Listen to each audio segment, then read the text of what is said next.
It is Wednesday. It is Wednesday. And you know what that means?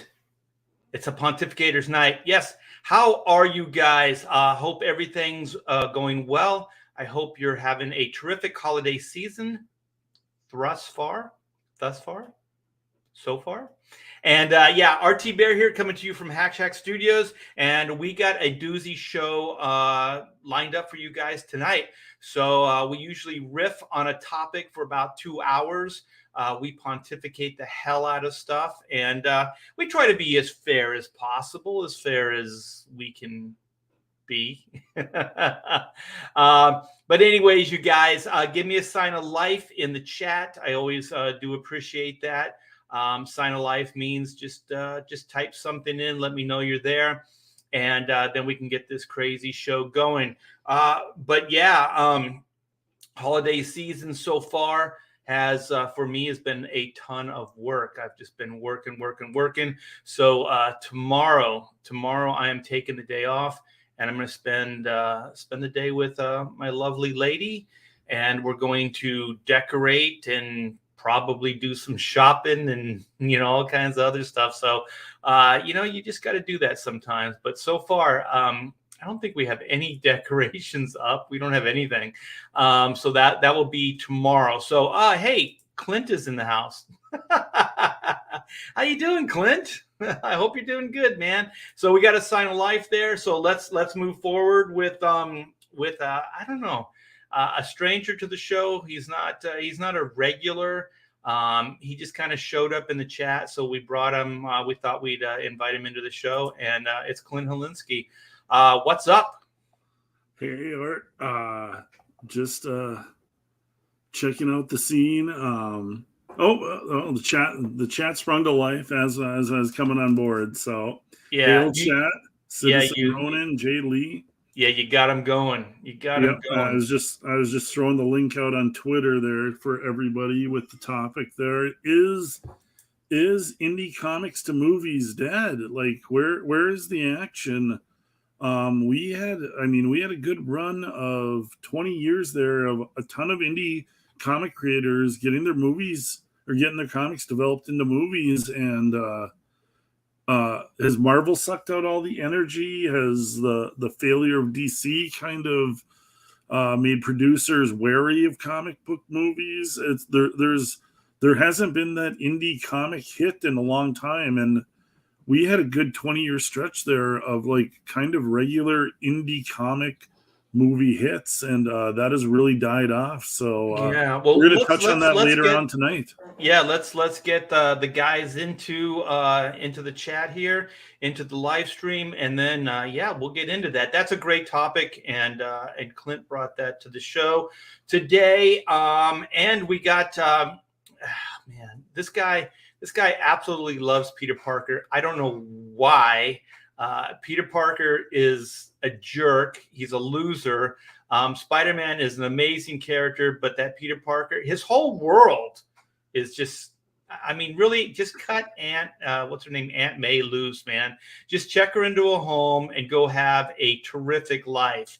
I can't believe how selfish Aunt May is. But without further ado, Chris Wozniak. Hey, Chris, show him your mug. Show him your mug. There's the mug. Yeah. Art's on the side of that bitch Aunt May. Let's send her to Canada. We'll put her to sleep. Oh my gosh. Yeah, that is nuts, man. How crazy is that one? That country is coming unhinged. Crazy shit. What we're talking about is in Canada, apparently it's now legal to euthanize people. And what? You didn't see this? No, I missed this. I was watching the German uprising. I know, right? They passed a law where it's legal to euthanize people for all kinds of fucking reasons. Literally, to euthanize children without parental consent. It's just like, oh, your son's depressed. We're gonna fucking give him the jab. And who knew Kevorkian was ahead of the curve there, right? They need to overthrow Trudeau. That guy is like a wolf in sheep's clothing. Yeah. Well, let's get some more guys in here. This is the mainstay. This is the backbone of the Pontificators. Mr. Todd, Mel, Rooney. You're muted after all these years, Todd. I'm sort of in shock because I did not I was trying to look for what he's talking about, like what's going on in Canada. This is really disturbing. Yeah. Oh yeah. There's a lot going on. Like there's a lot that we're not covering, by the way, also because there was something going on yesterday. I went looking for it. Like I saw it on social media, and I said, "Oh, let me go look for this. It's got to be on the news," and it wasn't. It was this huge building on fire in Shanghai. It was like huge, and it looked like one of the towers coming down. It was crazy, and they weren't covering it at all. Wow. So that country's in disarray too. Well, I think that building's just propaganda. I think I don't think it really happened. They probably staffed it with dissidents first, and then fucking set it up. Jesus. Well, they were locking people in their like rooms and stuff, and for COVID, right, lockdown, and then there was a fire, and there was like a room full of people. There were people that starved because they locked them in their apartments. Yeah, it's nuts. Well, speaking. We got to get everybody in, you guys. Let's get everybody in. They're doing these. Well, and this is supposed to be a fun show. Let's not start the first 5 minutes off with how the world's going to hell. This is not CNN. This is not Fox News. I'm just so disturbed by all this crap. Yeah, well, you should be. The freaking world is a really scary place right now. Not that everything's wonderful. Let's be happy for Christmas. Pontificators, yeah, Christmas, holly jolly. Well, you know what? This guy right here should bring some holly jolly. What is it? I think his name will say it all. It's pork for Christmas. Yes, puerco para Navidad. I don't know what you guys are talking about. The world's burning down? Really? I haven't noticed. Dude, Latin America has been living in crisis for the last 50 years. Fire, that's normal. That's normal. Burning shit down, that's normal. That's normal. Throwing stones at police. Come on. Yeah, well, we all don't live in a third world country. Exactly. I think we all do now. I'm ready for all this shit. Yeah. You're going to be the only one that survives when the whole shit is. We're going to be looking for Pedro for tips. Yeah, exactly. What do you do? Don't look to the policeman in the eyes. That's very important. Yeah. Because people become predators on the street. So don't look at people in the eyes because that's a challenge. And don't ask them, what did I do? What did I do? Nothing. Keep a low profile. Keep your head down and find an exit. You lose a kid or two, make some more. Don't stop. It's quantity, not quality, right? Exactly. So that's tip number one to how to survive the apocalypse. Coming from the Latino apocalypse, dude. Like I don't know. Like the worst thing that has happened to me was in '89. When like all the banks were closed and there was like no cash and it was horrible. There was like I saw like dead people and I was like 15. So now Clint Holinsky navigation is that? I'm not sure what happened there. She sounded hot though. Yeah, Clint, is God talking to you? Apparently, my computer is a chick, and she's kind of into me. I heard a female voice say Clint Holinsky. Clint Holinsky. I'm gonna shut off my cam for a second. You guys keep talking amongst yourselves. I'm gonna see where this goes. All right. Well, let's get Rob Hunter in here. Rob Hunter is coming. I mean, he goes through so much, you guys, just to get into this show every week. He's got a storage unit. And man, it's isolated. It's really isolated. It's out there, but somehow he makes the trek. He gets himself in, and he's got his camera and everything set up. And there you go. Yeah, there you go. We appreciate Rob. We appreciate all the work it takes to get in. You're welcome. I'm in the Yukon, and I'm rocking a generator just for electricity. I'm piggybacking off of 2 satellites just to zoom in here. On StreamYard. He's already on his shelter. Mm-hmm. Yeah. Rob's way trendier than us. He's like in the like tiny homes. He's got like one of those little. Oh, I hate those. 200 square feet of stuff. Rob's already prepared for the apocalypse. Yeah. Hook it up to your pickup truck and go. I sleep over there. Well, did you see like big old concrete like sewage pipes and stuff like that. They're building homes out of these things. They're building homes out of storage facilities. They're just stacking them on top of each other, and it's like, The only thing I or like they're about burying tiny them in the homes- ground. Like Yeah, here in that Texas, too. they bury them in the ground, like for storage Oh, or but like it's a bomb cooler. shelter. If you live in a hot country, like having a home underground is going to be cooler.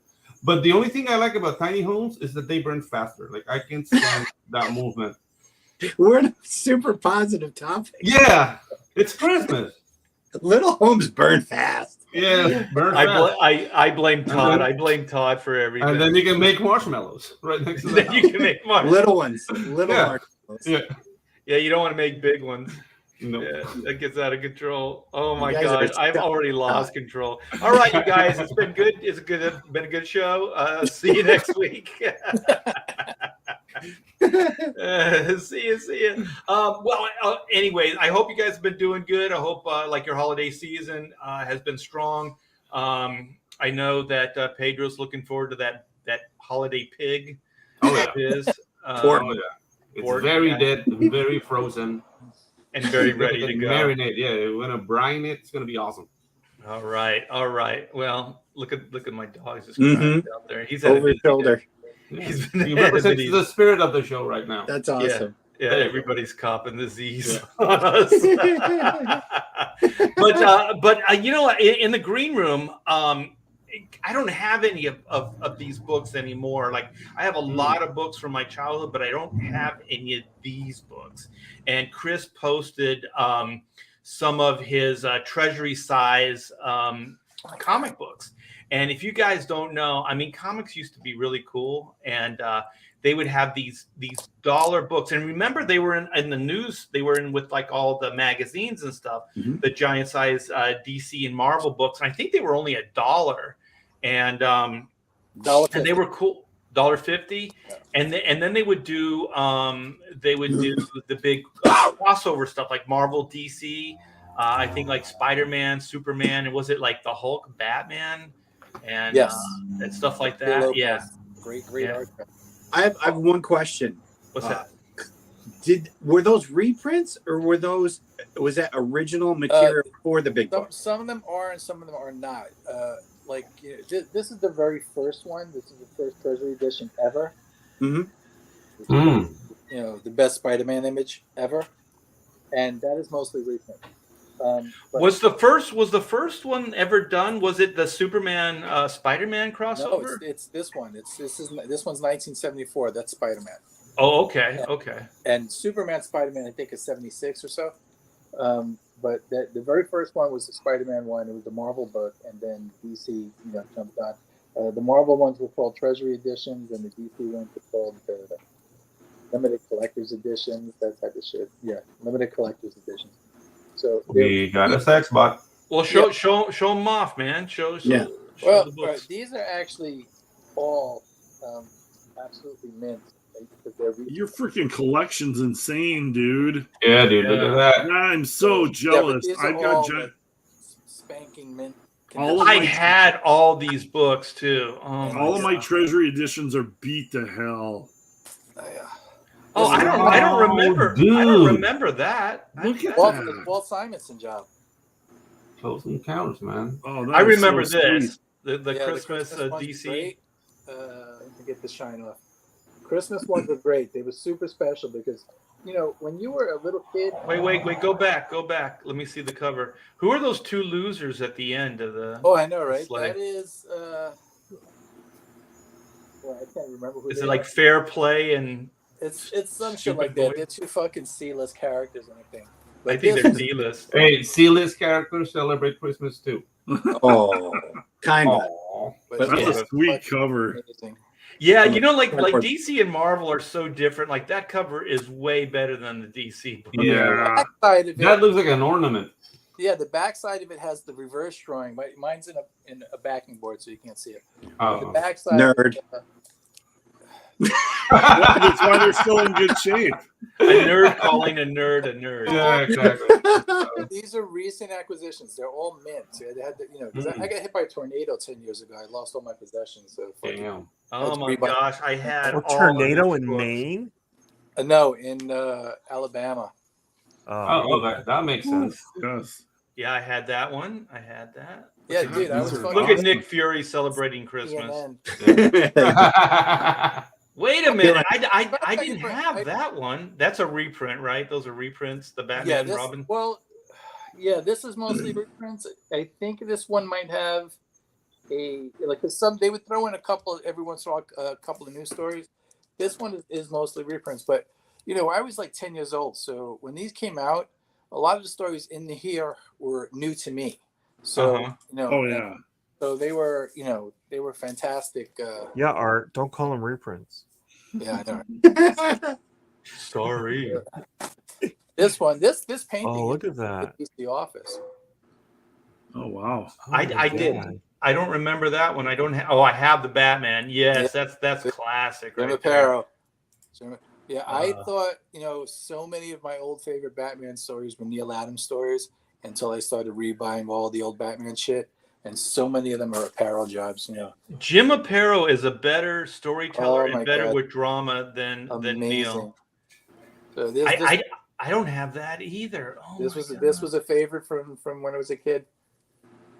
I don't remember that. Oh, I remember this. This one changed my world. This book right here. I think this. Oh this- yes. I think the most expensive because this one's like dead mint, like it's like a brand new shape, and I had the mini comic of that. I didn't have the full size. 50 for this or something. It was it was a lot for one of these. I had the mini comic reprint of that one.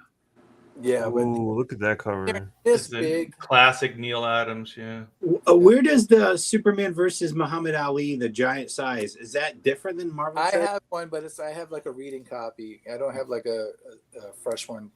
But that it's don't also a have- February edition. I have one in my vault and I can't show you. Yeah, the Neil Adams Muhammad Ali job is literally one of the best art jobs in comic book history. That wow. it's a stellar book, and obviously When you open that double page and they're just walking down the street and you're like, Yeah. there's nothing happening here, but this is absolutely fantastic. And then it's like, some people don't know, it's like Terry Austin used to assist Dick Giordano.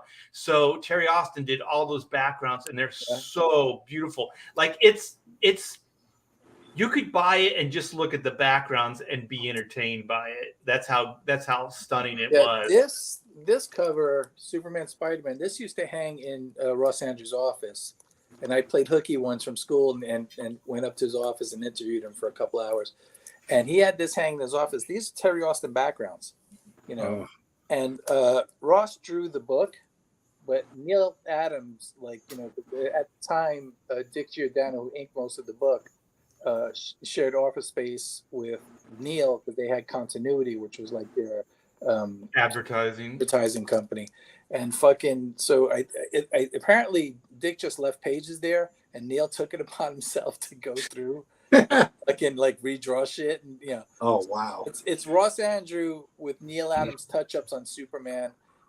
But a lot of Terry Austin backgrounds. They're fucking super stellar and crisp with Giordano inks and everything. Yeah, Oh, it's weird insane. because when I look back at that, when I became a professional, you start really like breaking things down.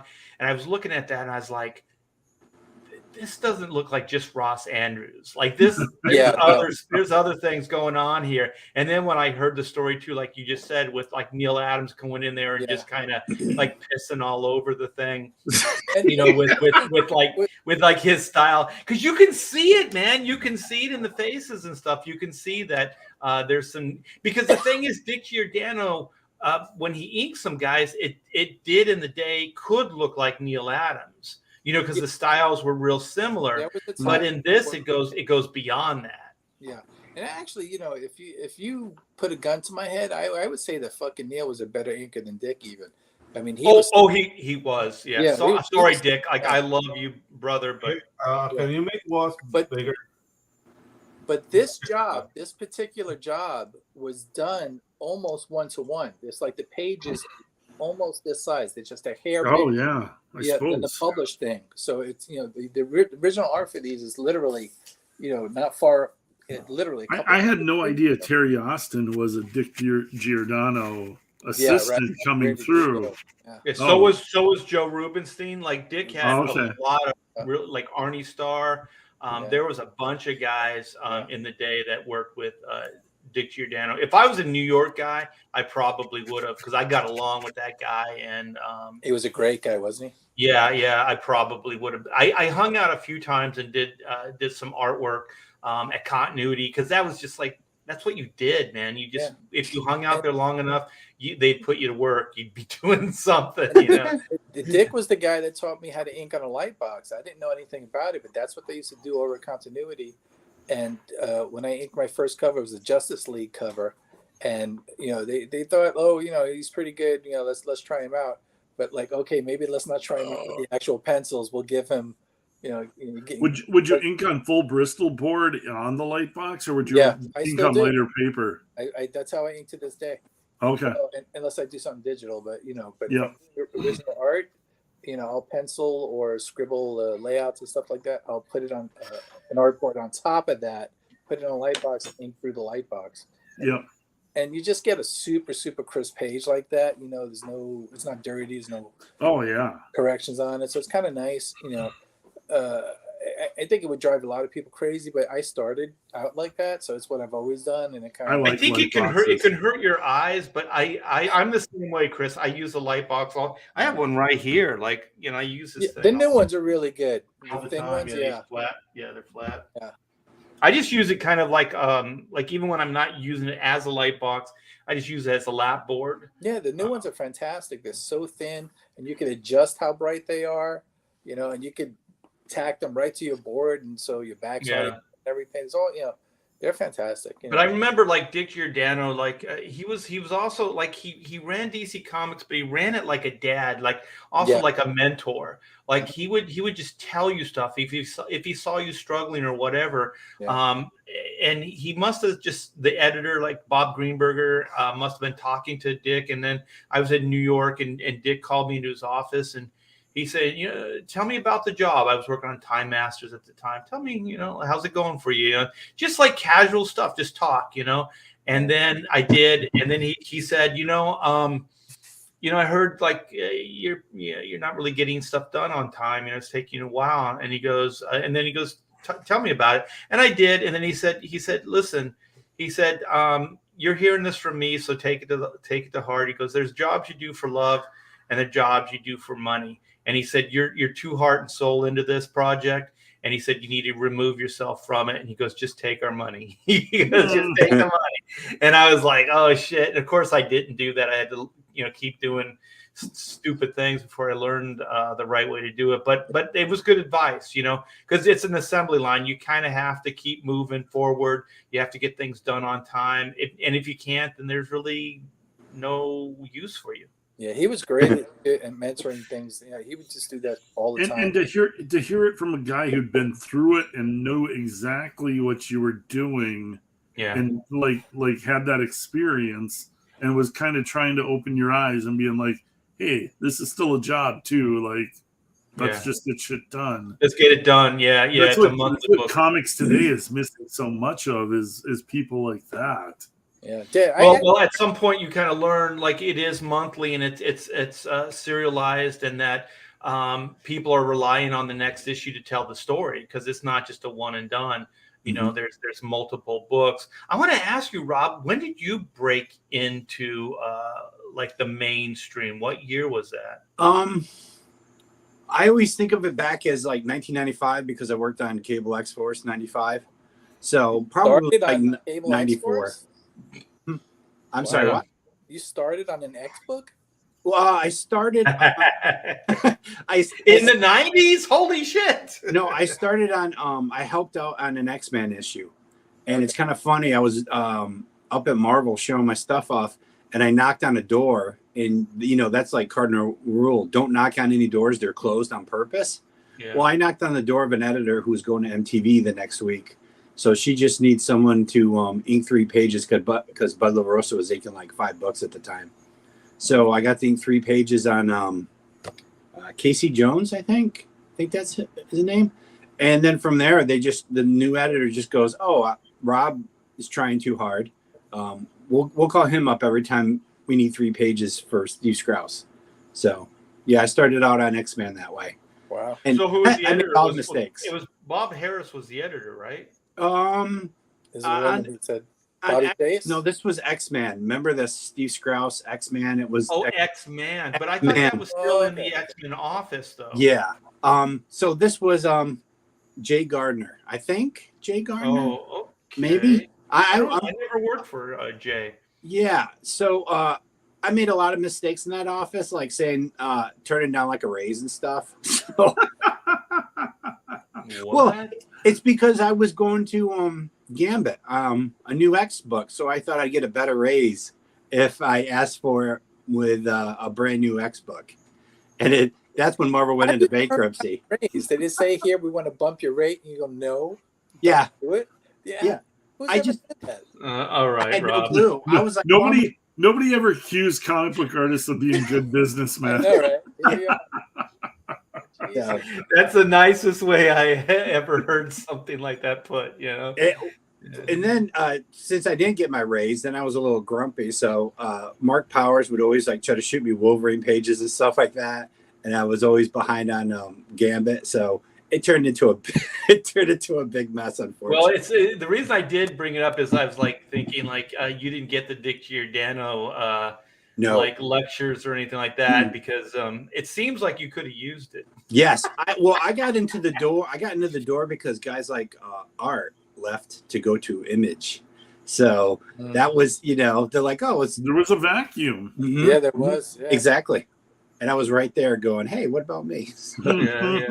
I'm Wait a trying minute. to ink like Art. I'm trying to ink like Tim Townsend. So Well, I got Tim into the business, so there you go. well, you could Uh, tell. He worked as my assistant. He did backgrounds on Spawn. Eric the Guapo for $2 super chat. Thank you so much, Art. You have something on your shirt. Oh, made you look. Oh, I don't see anything, Eric. the cleverest chat in town. Well, doesn't it usually go with like you got something here, and then when you look down, you Mhm. smack it with your Oh finger? yeah, that old chestnut. Yeah. Isn't that the old chestnut? He's doing it through the internet. He's like, oh, Yeah, he's smacking me. Yeah, it definitely. You guys in the chat, feel free to turn on Rob right now if you'd like. I honestly, I made all the mistakes that you could make for a new guy breaking into comics. I look back, especially on Gambit. It was Steve Sprouse said, "Hey man, if you ink this way, you can work on Gambit." And I should have just said, "I don't want to learn to ink that way. I'll just stay in Jay's office." Because I wasn't happy the whole time I was on Gambit, just because of it. It was a weird. Even Marvel was complaining about the way I was inking. They're like, "What's he inking with a rapidograph?" And I'm like, Oh, wait! I gotta take this. I got him. That was nice. Oh my gosh, we're all in like elementary school again. Well, thank you, Eric. I do appreciate the $4 prank that you pulled on me. He seems pretty proud of himself. Well, he should be. damn well should be. Yeah. And if anybody else wants to prank me for a super chat, feel free. For $4. Frank, $4. for $4. Yeah. $4 See? prank. See, Rob, are you writing this stuff down? This is how you move forward. This is how you monetize pranks. Yeah. Nice. Yeah. Nice. Everything moving forward, man. You gotta monetize. Yeah. I'm writing it down. I'm taking notes on everything. Yeah. Good. So- Good. And This is- everybody listening who wants to be an artist, they can take notes on what not to do, because I have a whole list of Oh shit! what you shouldn't That do. should be That would be one of another the shows. That should Yeah. be one of our shows. Yeah, all the mistakes we've all made. through the years. I'm actually gonna write this. That could be a series. Guys. It So could be a let's series not of go there. shows. What is that like? Like what is that song? Mistakes. I've made a few. Is the Frank Sinatra Oh, song? yeah. But I did it my way. I did Yeah, it. that's definitely Rob's anthem right there. Oh yeah. Were With you like inking with fire in the background. I did it my way.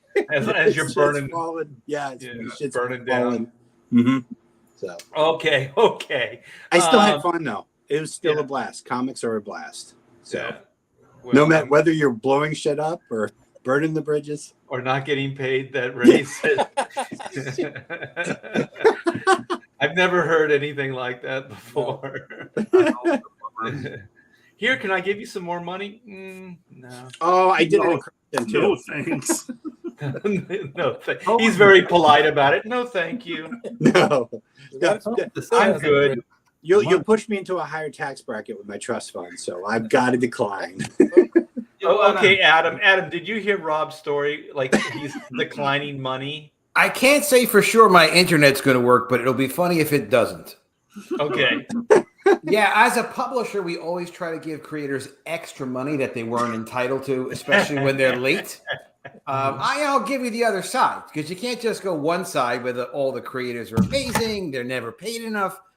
No, of course, all you guys are amazing, and you're never paid enough. But there's two sides to every story. But no, I actually didn't hear that story, Rob. I said no to a raise because I was moving on to a bigger book, and I thought it'd be better to ask for the raise on a bigger book. See, that's strategic. I thought it was, but then Marvel filed bankruptcy. Okay, it's strategically retarded. Yes. I think what it's actually called, it's called strategery.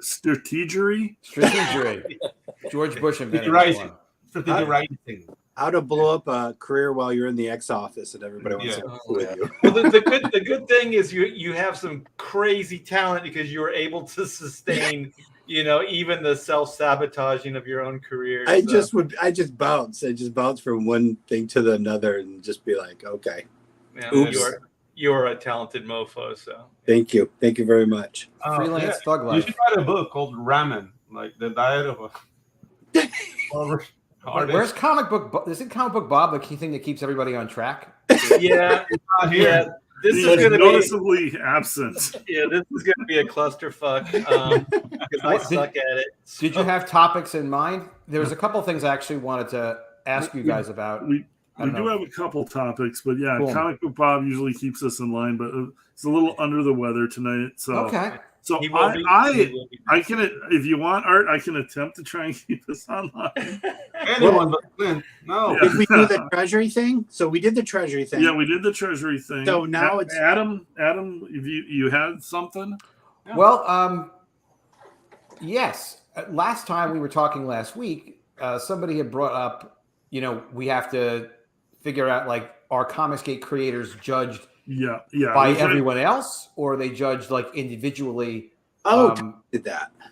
Yeah. What was that?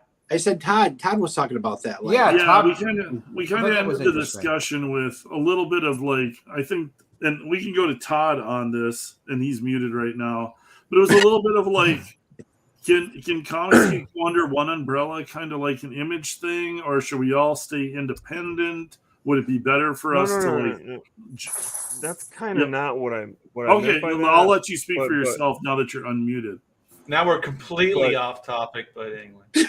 But I have this. I like how Clint's like, I'll this- take charge, and then Clint just goes completely the other direction. I just have this feeling that somewhere along the way, whether it's this year, next year, whatever, that a publisher is going to come here and say, "Hey, I'd like to put your books out and get them and help you guys with fulfillment and things like that." And it'd be stupid if someone didn't, right? I'm thinking like somewhere down the line is going to happen, and it's got to be something, where it's a smart move. Now, if obviously a publisher can say, well, I'm going to publish the books that I think are the cream of the crop and yada, yada, yada. And if that's the case, that's great because you're only going to uplift the whole bunch of us by showing that the world that, hey, these guys are producing really good books. They happen to be doing it themselves. They get their own team. It's just a really smart thing to do. Now, should we just jump ahead of that and do it ourselves? Was kind of my idea, and like circumvent that before it happens. And a lot of people, took it the wrong way. I wasn't saying like impose deadlines and things like that. I was just saying like, hey, when your book is ready, let's get together and talk about it, and we'll put it out under this umbrella or whatever. And The big you'll sugar get some daddy. help. Yeah, you'll get some help. You'll get some, you'll certainly get some more exposure for the book. And we also have a Diamond account, and it'll, reach the stores or things like that. And it's not. There's a lot of logistics to something like that. I get it, because you But those are pay all for it. things we can do ourselves. Like we could contact Diamond. We could get in the catalog. Why would we need but say you wanted a or a full publishing company? There's say no you money wanted a at, full page. Well, there's no money at Diamond for Yeah, us. Diamond's still a Yeah. thing. You know what? Everybody, it's so unique to, who you are, like what you want to publish, what frequency you're going to publish, what your title is. For example, Brian Polito is focused obviously on his Kickstarter crowdfunding, but he also sells direct to consumer through his website, and he also sells through Diamond. And he sells through Diamond. I've looked at his numbers. His numbers are quite good because, of course, people are very aware of him because he promotes what he's doing so much. So he makes money. He probably covers all of his costs. I was looking at some numbers, more than covers all of his costs in his sales to comic book stores through Diamond. But that's Polito because he has so much promotion and exposure. And is he selling in bulk through Diamond? Sure, yeah. Yeah, he's selling retailer bulk.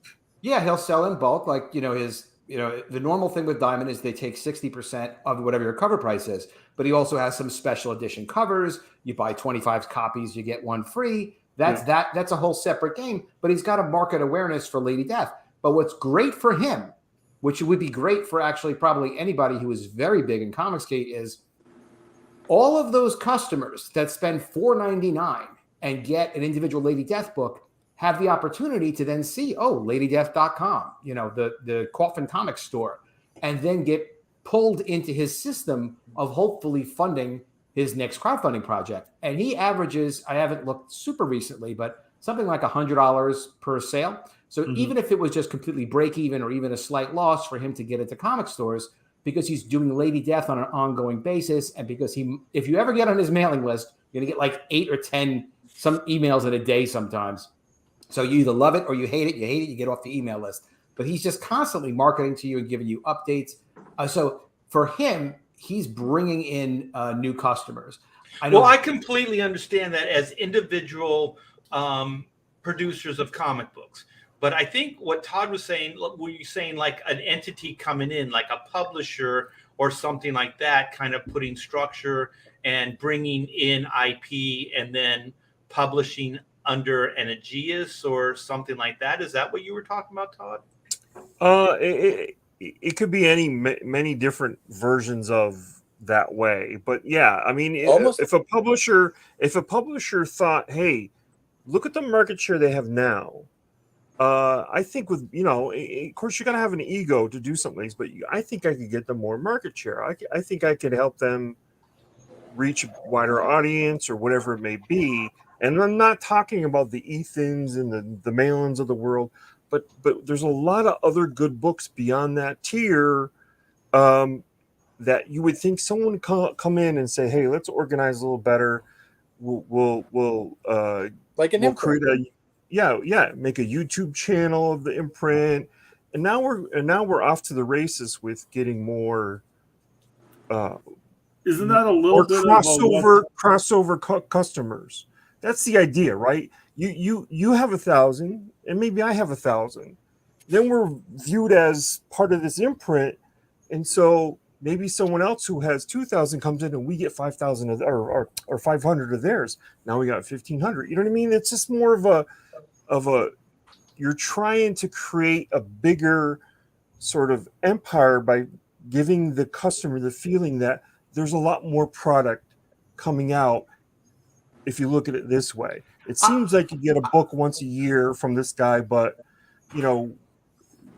there's other guys, and so you're kind of. I think it's viable. I think it's viable, but it's someone has to. So I'm a publisher, so I've looked at what you guys have done as independent creators. So I look at content and I see, like I was talking to Vaughn when he's focused on Monster MD, and I look at that and I'm like, that could be in like 5 or 10 different languages. It's a nice looking book. It's fun. It easily to translate. Who wouldn't want that in Germany? So I'm not an international. I've sold the rights to one of the books that I created the Italian language version of something called 500 Things My Cat Told Me. And they contacted me. They found my book on Amazon. They're like, can we get the Italian rights to your book? And I was like, are you kidding me? Like, we want to wire you money. I was like, this is a fraud. And I Googled them up and I'm like, no, they're actually a serious book publisher. They like cats. So they wanted it. It was like enough money that it covered the cost of production. Nice. So I think though, you have comicsgate.org and you have the amazing Michael Bancroft. And that is a question. I wanted to talk with Michael about this, and you guys would probably know as well. But I know Michael, like he calls himself ambassador now. What are some of these shared resources? Because, look, for example, one thing that would be easy as extra money is someone who has a good licensing agent and a relationship with a licensing agent that would maybe say take College of the Dead or would take one of Art's books and buy the Swedish language rights for them for whatever $50 a page, and like, sure, give me a check for $5,000 and put it out in Sweden. So something like that is low impact, no overhead, no management, and it's sort of like I've recommended, but sometimes it doesn't go right. I recommended a printer to Art that he didn't have great success with. I had a lot of success with them, but he was looking for something different. But I do think we could look at starting to create shared resources that way. Well, I think that's great. But just to back up, I mean, a lot of these things have been talked about and have been attempted in Comicsgate. And so, Comicsgate is a brand that that has a little bit of baggage, the bad boys, right? So there's a little bit of baggage.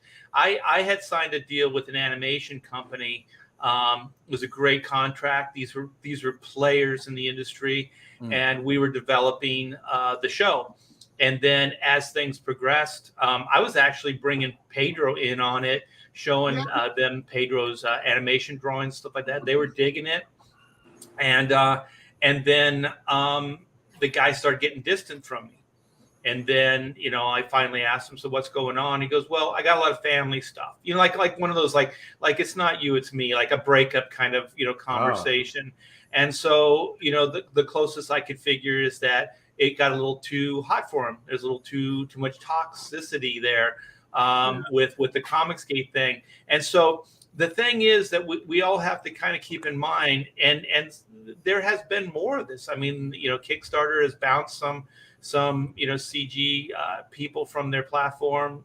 Things like this have happened. True. Publishing deals like your boy Zach, early on, that deal got sabotaged by Mark Waid. So there is this stuff that does happen. So playing with a wider entity, a publishing company, even some retailers, things like that, I think, for me, my standard would always be, if somebody wants to get involved with any of us, with me, whoever, I'm open to it. But I'll also tell them that it comes with baggage. Are you fully aware of what you're getting into? You know what I mean? Because otherwise, down the line, it's just not going to work. Somebody's going to put. We went through, for Black and White 1, we went through 14 different colorists, and they all dropped out as soon as the industry started getting to them. Started whispering to them and saying, "Hey, who Art hangs out with, blah blah blah," and they would go, "Hey, I've known Art for 30 years. He's a good guy." Yeah, but not anymore. He's with these guys.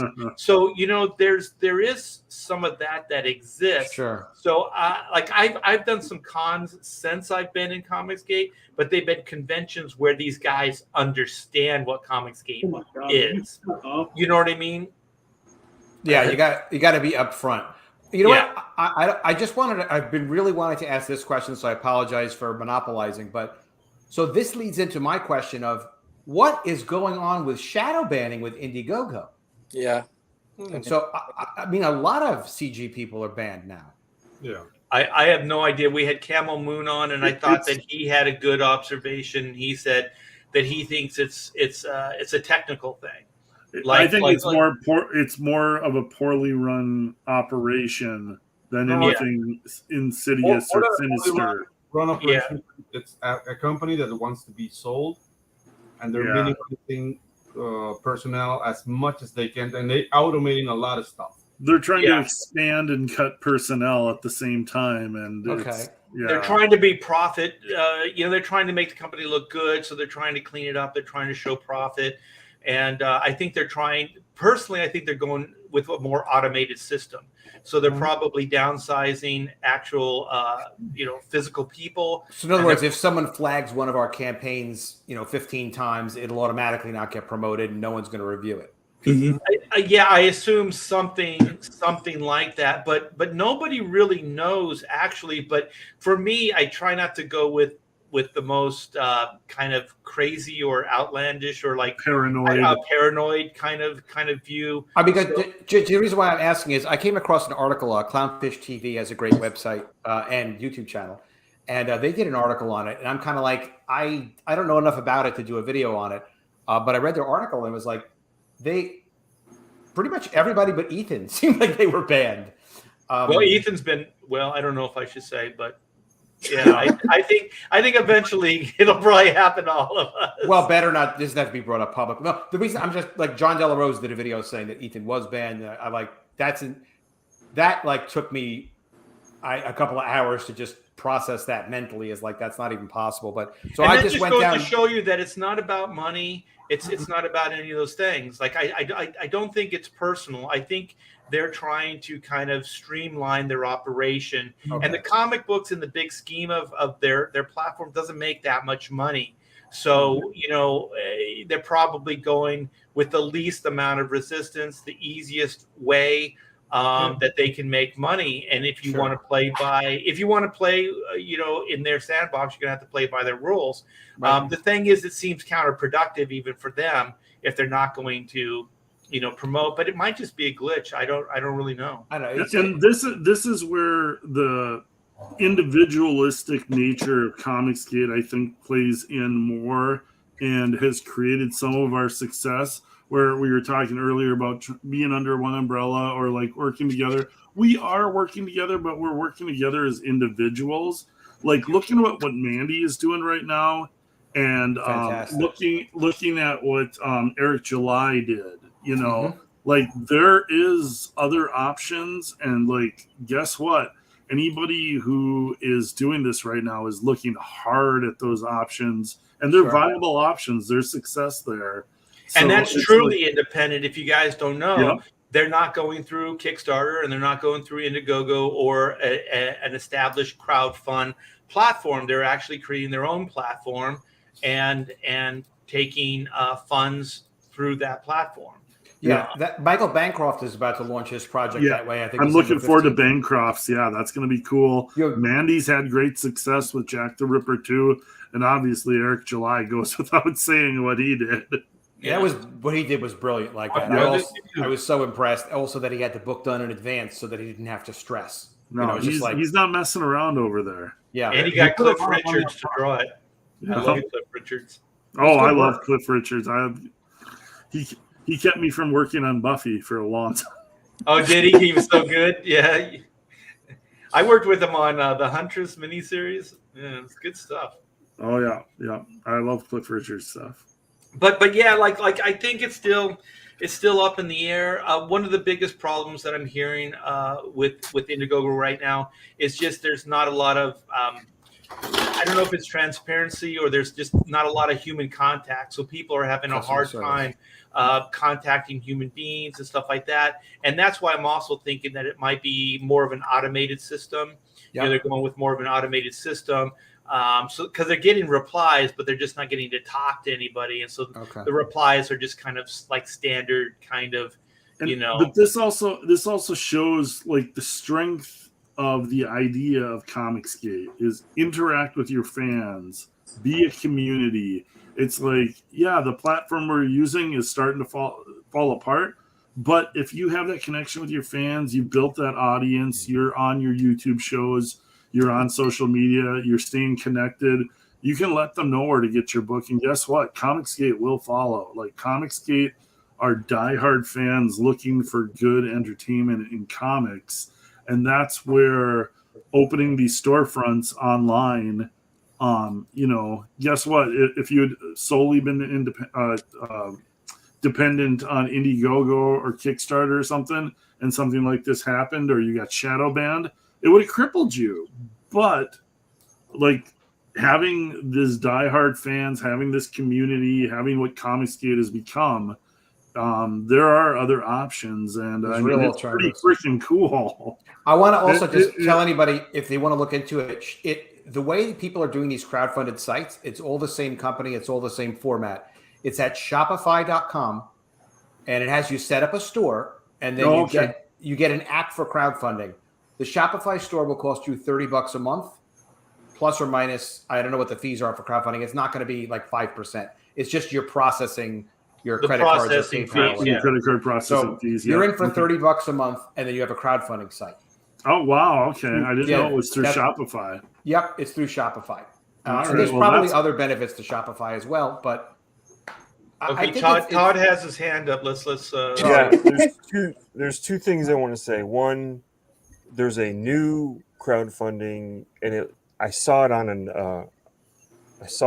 a mobile phone, and it looked really good. It's called, is it Zoop or Roop or something like that? No.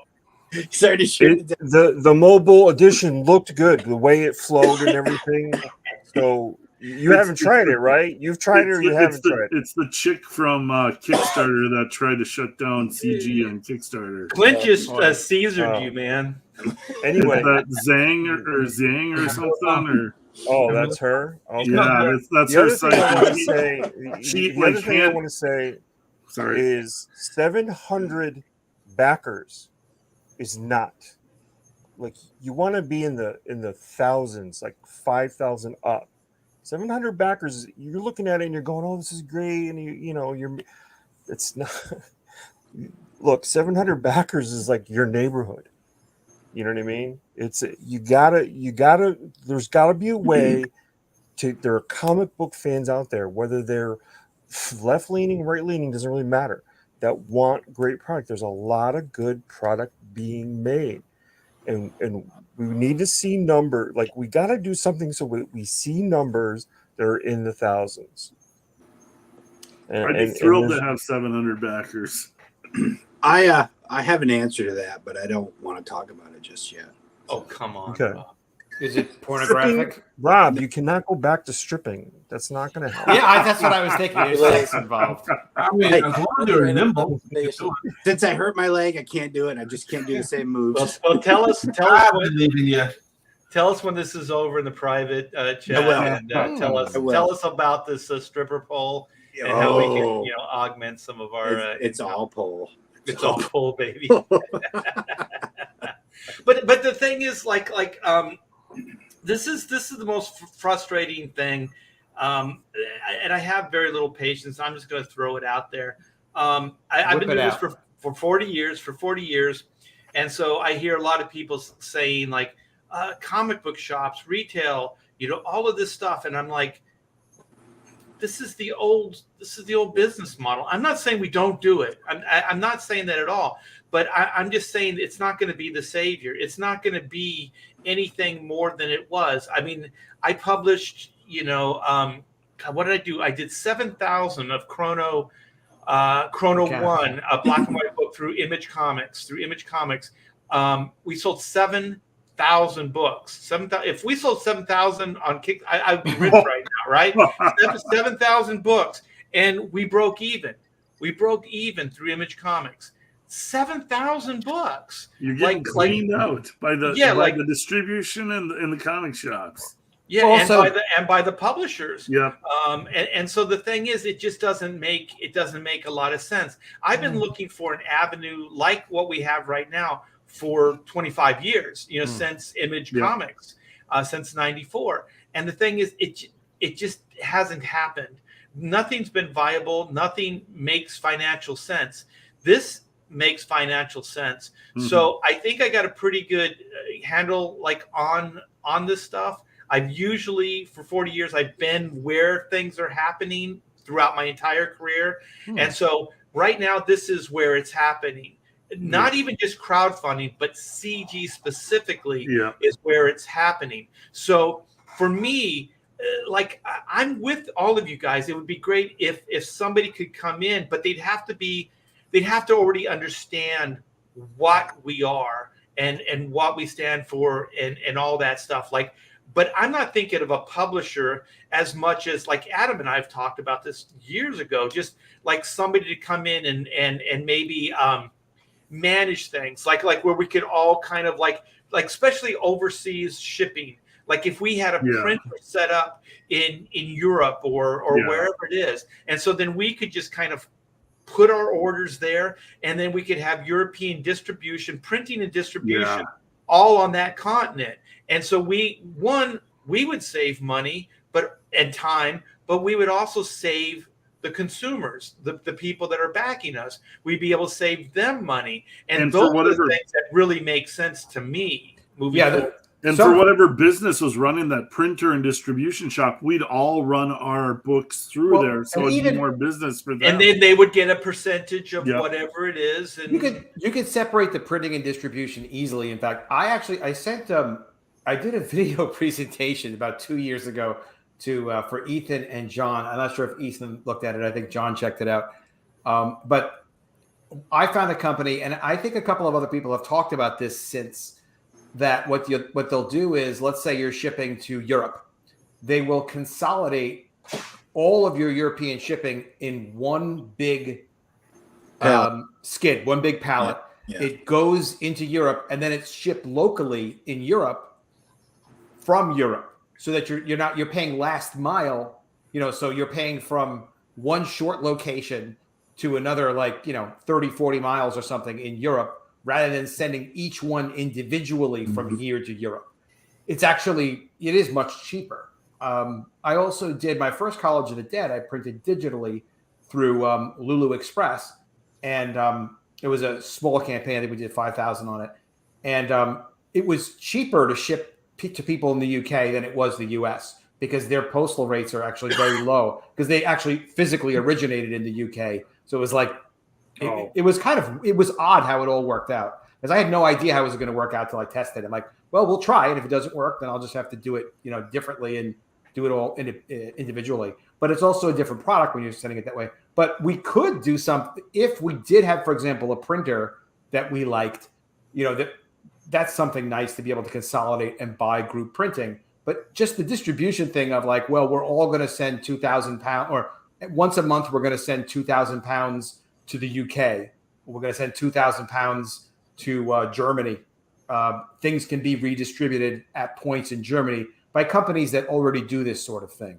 But that's a lot of talking and coordination, if that's what people really, are looking, and want to do. And the biggest problem is we wear so many hats. We're all individuals, and just the amount of time we have to do things, it's so minimal. So if anybody listening that has these aspirations or connections, I mean, contact us, because I don't think we're going to be able to do it, because we just don't have the time. So we see the need, we understand all these things, but none of us really have the time to do it.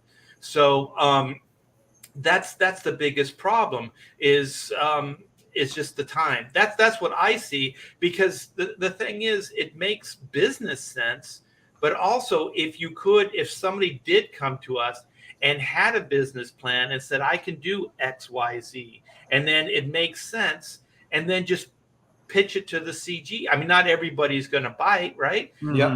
But if they can get enough people in that makes sense financially, then you can move forward with it, and we can see if it works. For me, the only problem is I have trust issues. Like my wife and I, we pack, like she does the majority. We pack everything. We have that personal. We put a little personal message in the package. Yep. We send it out. Like she's got a relationship with the post, with the post office and all these things.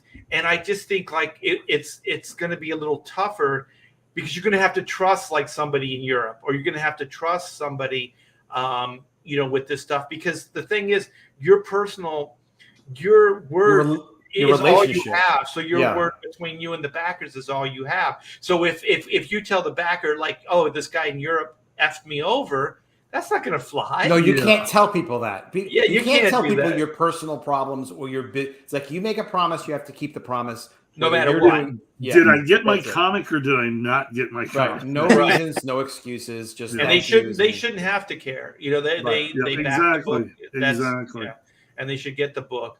Yeah, I mean these things are. I think they're going to be, conversational. I think we're gonna keep talking about them. But I think until we get like an entrepreneur or some business guy, that's what he does. You know what I mean? Like he's Yeah. not making comics, he's not doing this, but he's a distributor or he's a printer or whatever it is, that can basically connect all these dots. Then we can do these things. Or even a couple dots here and there would help. Yeah. And Yeah, it, like it keeps evolving too. Like, Yeah. like this is, we're running better than we were 2 or 3 years ago. So like that's the nice thing. It's a community. So when somebody figures something out, guess what? Word spreads about how they did that, and like everybody else starts doing that too. Well, we have Sierra Whiskey. He might have some insight on this. Yeah. Pixel Trader told me about pirate ship, cheap international shipping. Art, I'll DM you. Very cool. Pixel Trader is a definitely. good guy, and I was thinking of mentioning that because I saw it going around. Sierra Whiskey, that was great. It's probably this consolidated shipping. So what you do is you'd prepare. Let's say you've got 40 packages you're sending to the UK. You prepare each of them individually, and label them for each of the locations or some numeric code of this is customer 1, this is customer 2. All those 40 boxes individually packaged by you and your wife go into one box, and then it ships to pirate ship, whoever it is, to one location they tell you to send it to, and then they redistribute it, not even messing with your packaging. They take your big box and then break it into smaller boxes and then redistribute it locally by just readdressing it and coding it. And you tell them where the location is to be shipped, right? So that's in the package. So basically, you would box it. You would box it in the Gemini mailer. It would have the address already on it and everything, and then you just send that fully packaged item one bigger to box, them, right? And then they can distribute it and save you shipping. Those are great ideas. The efficiency is instead of 40, let's call it 50 because that's a better number. Instead of 50 individual packages having to be shipped overseas, you have one big fat package that gets shipped overseas and then 50 little packages that get shipped locally. And you can understand why that is cheaper because not each one of them is making the journey. It's one big package making the journey. And then, the more you can fill up, the more volume you have, the cheaper it is. I assume that's what Pixel Trader's talking about, but I can vouch for him. I've known him for a couple of years now. He's a great guy. Sierra Whiskey too, of course. Just like Santa. That's how Santa does it. Santa does the same. He puts it all on the We sleigh. need a bunch of those freaking elves is what we need. Yeah. Some comic book elves. And then back to you, like Todd, about like kind of becoming a publishing entity or some type of thing like that. Like for me, I think what's interesting about CG right now is that there isn't like a corporate mandate. There isn't a corporation or like a set of rules and regulations or somebody on high, kind of like an editor or a publisher telling you what to do or what not to do. I do understand that that's really tempting to have something like that, but I happen to know, like I saw Image Comics and they had structure, and that place was in turmoil, like constantly.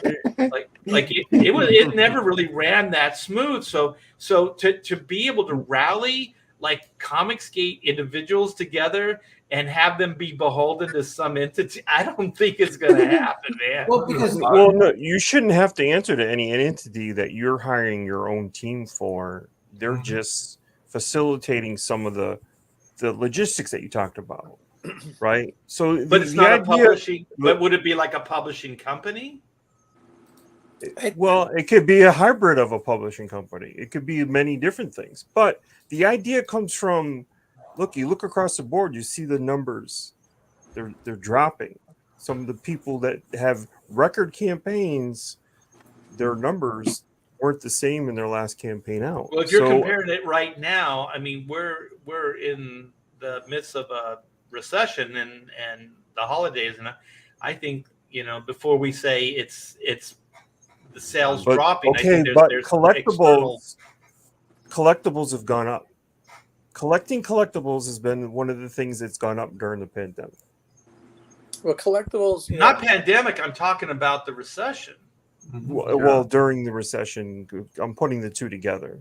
Okay. I haven't seen anybody's campaign that has had a second campaign do less than their first campaign. Everyone's campaigns have gone down across the board. Yeah. Everyone. I'm new and I've seen that. Yeah. The numbers, mail-ins, everyone. All of them have gone down across the board. But I have not seen that. I think this is the thing that bothers me about the shadow banning thing. Just again, like I'm looking at like John Malin, I look at Shane. They are Aaron Lepresti, just really like good guys, hardworking guys, promoting, sending people to Indiegogo. Indiegogo's like, new comics customers. Oh, new comics customers. In fact, Indiegogo now has a promotional thing. I don't know if you guys saw this or not. There's a promotional service that they offer where this isn't even a joke.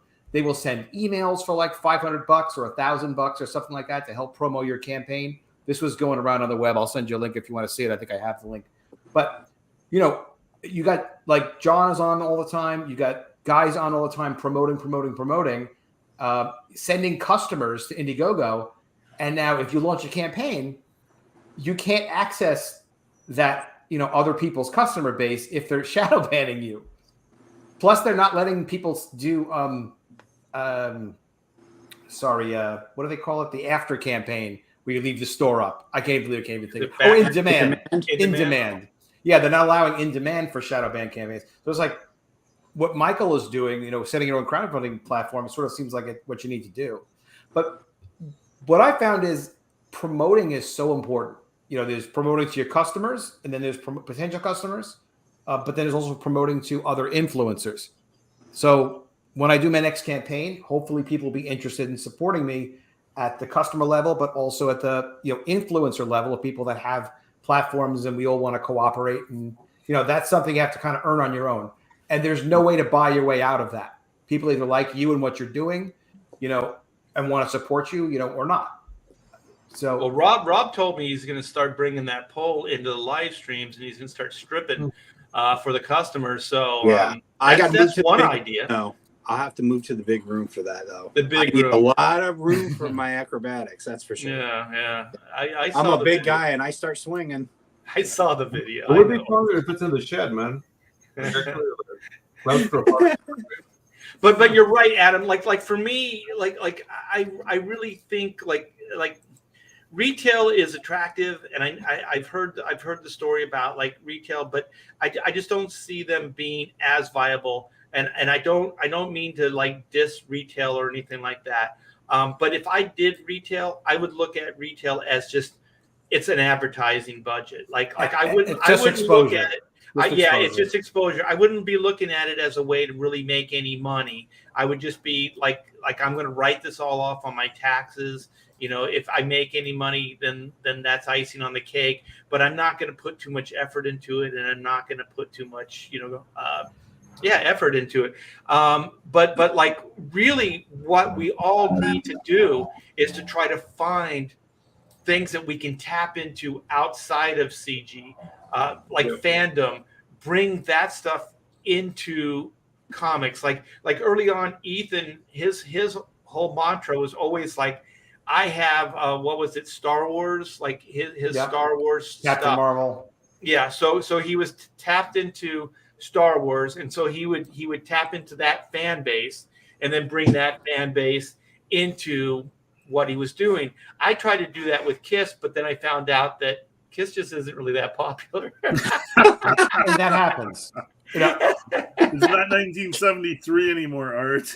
Son of a bitch. Love gone. Love gone. Yeah. But if you can tap into those markets, you can bring that stuff. You can bring that stuff to your site. You can bring that to CG, and then we can expand it that way. So really, the best thing that I think we can do is to try to like what Adam was saying. The most important thing is promotion. So if we can tap into these other fandoms, and like that Star Wars girl, like Anna, like that stuff's great, you know. She's fantastic, all of this stuff, you know, and then bring that into the fandom. Another thing, excuse me, what could be really good, and this would be a lot of trust, but if you know somebody really close that you trust, is you can start sharing your mailing list. You know, so you can build your mailing list off somebody else's mailing list and so on. Or they can send an email on your behalf. Say, hey, I'm, you know, I'm at a post. I just want to let you know my friend Art is doing a new, a new campaign. I'm excited about it. I hope you don't mind. I'd really love for you to check it out if you like it. You know, would be the only thing I heard is like if it's like you're doing that on Indiegogo, trying to bring traffic over to Kickstarter, they don't like that. You know, so I have a friend, you know, you're doing it on your Indiegogo site. I have a friend that's got a Kickstarter. I see. Yeah. You should go check it out. Yeah. And the one thing that I always see is the most dangerous part of retail is that if the retailers get the books at a discount and you still have your project on demand or in demand, so you're selling it for retail price plus shipping, and then the retailer, you know, he ordered 5 copies. You got it. 2, and he tries to blow them out the door.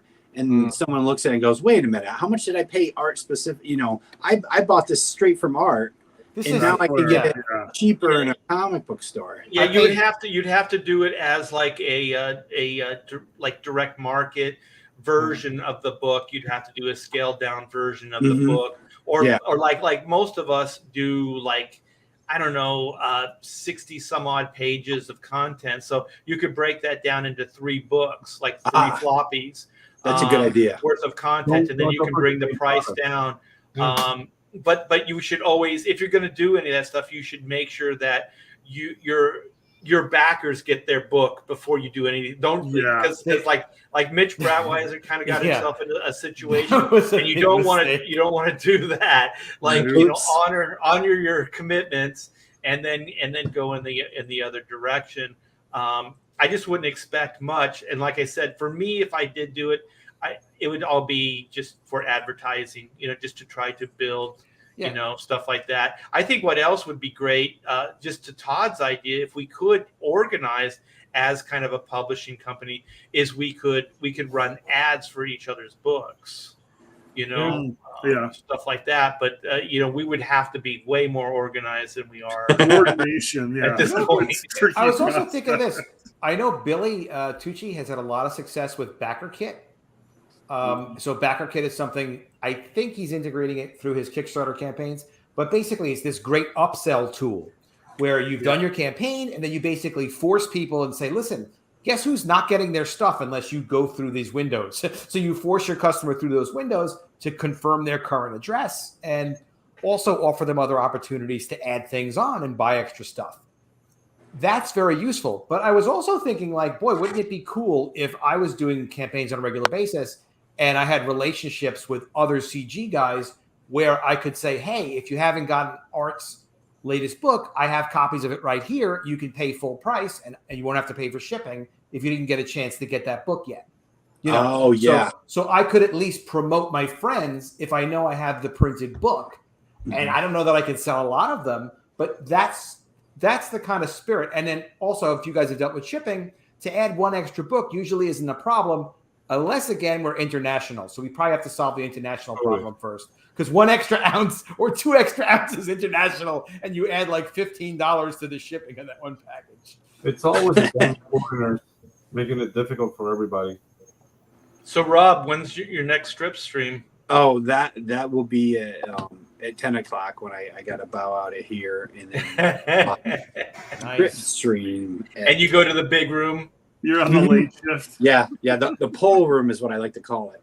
Now the center stage tonight, gentlemen. Everybody, put their hands together for Make it rain. Make it Hunter. Oh, well, let's change direction here a little bit and get into the topic du jour. Shift gears, if you will. Shift gears, if you will. So, are Indy Comics still an option for Hollywood movies? Like, there was a heyday where, you know, you had like The Crow, you had Ninja Turtles, you had Men in Black, You know, you had a lot of like Road to Perdition. You had Hollywood looking at comic book properties, but they weren't going Marvel and DC.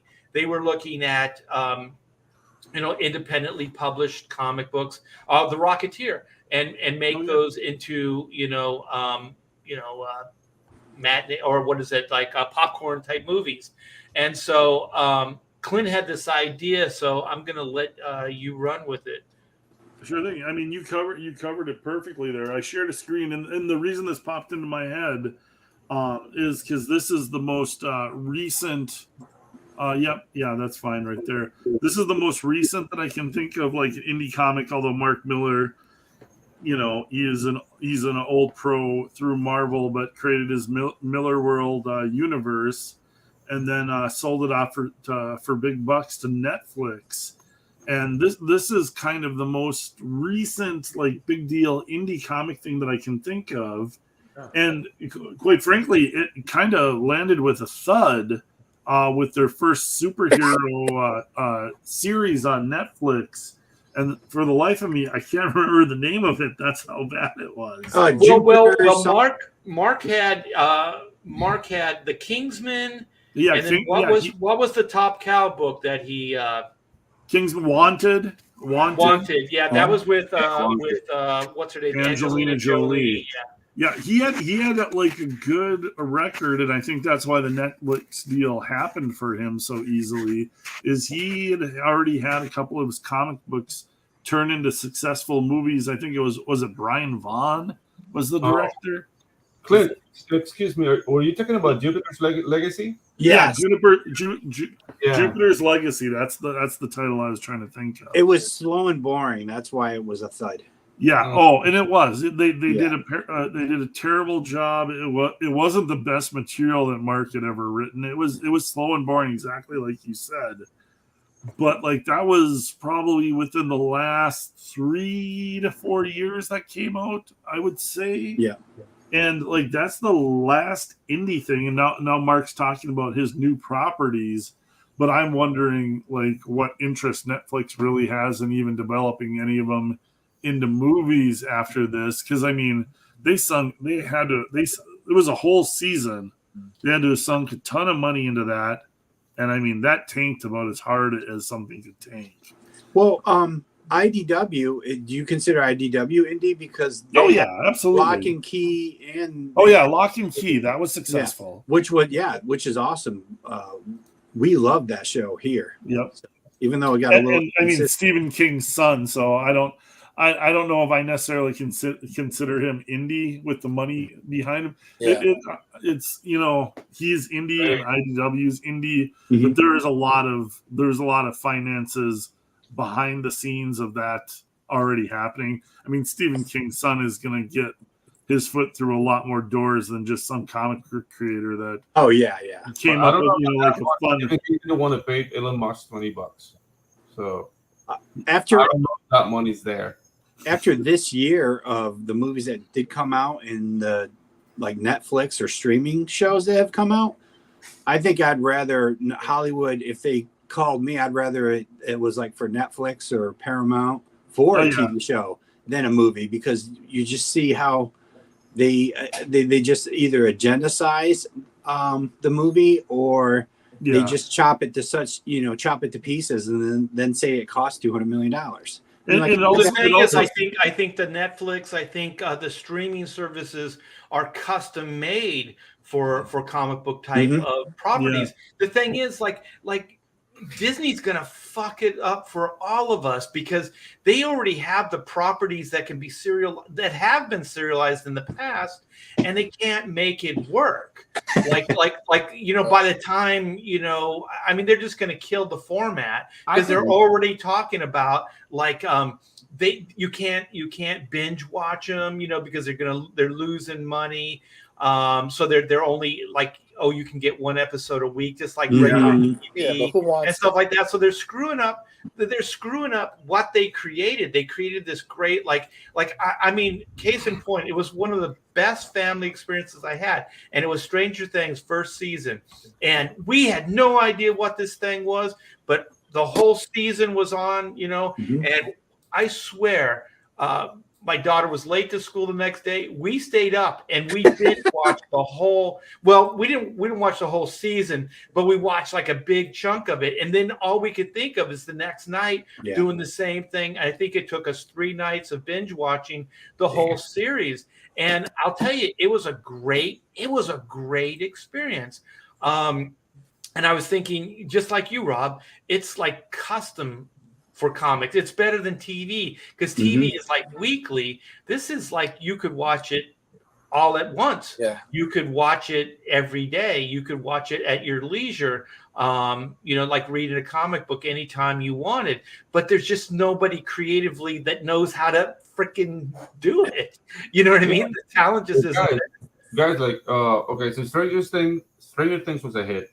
Lock and Key I liked, but I'm really afraid of Netflix touching IPs for what they're doing to manga IPs, because they destroyed Cowboy Bebop, they destroyed Death Note. I mean, and I'm not a weeb, like I'm not really like passionate. Oh my god, what did you tonight? Like I don't care, but the treatment and the production, it's all off, and it's bad.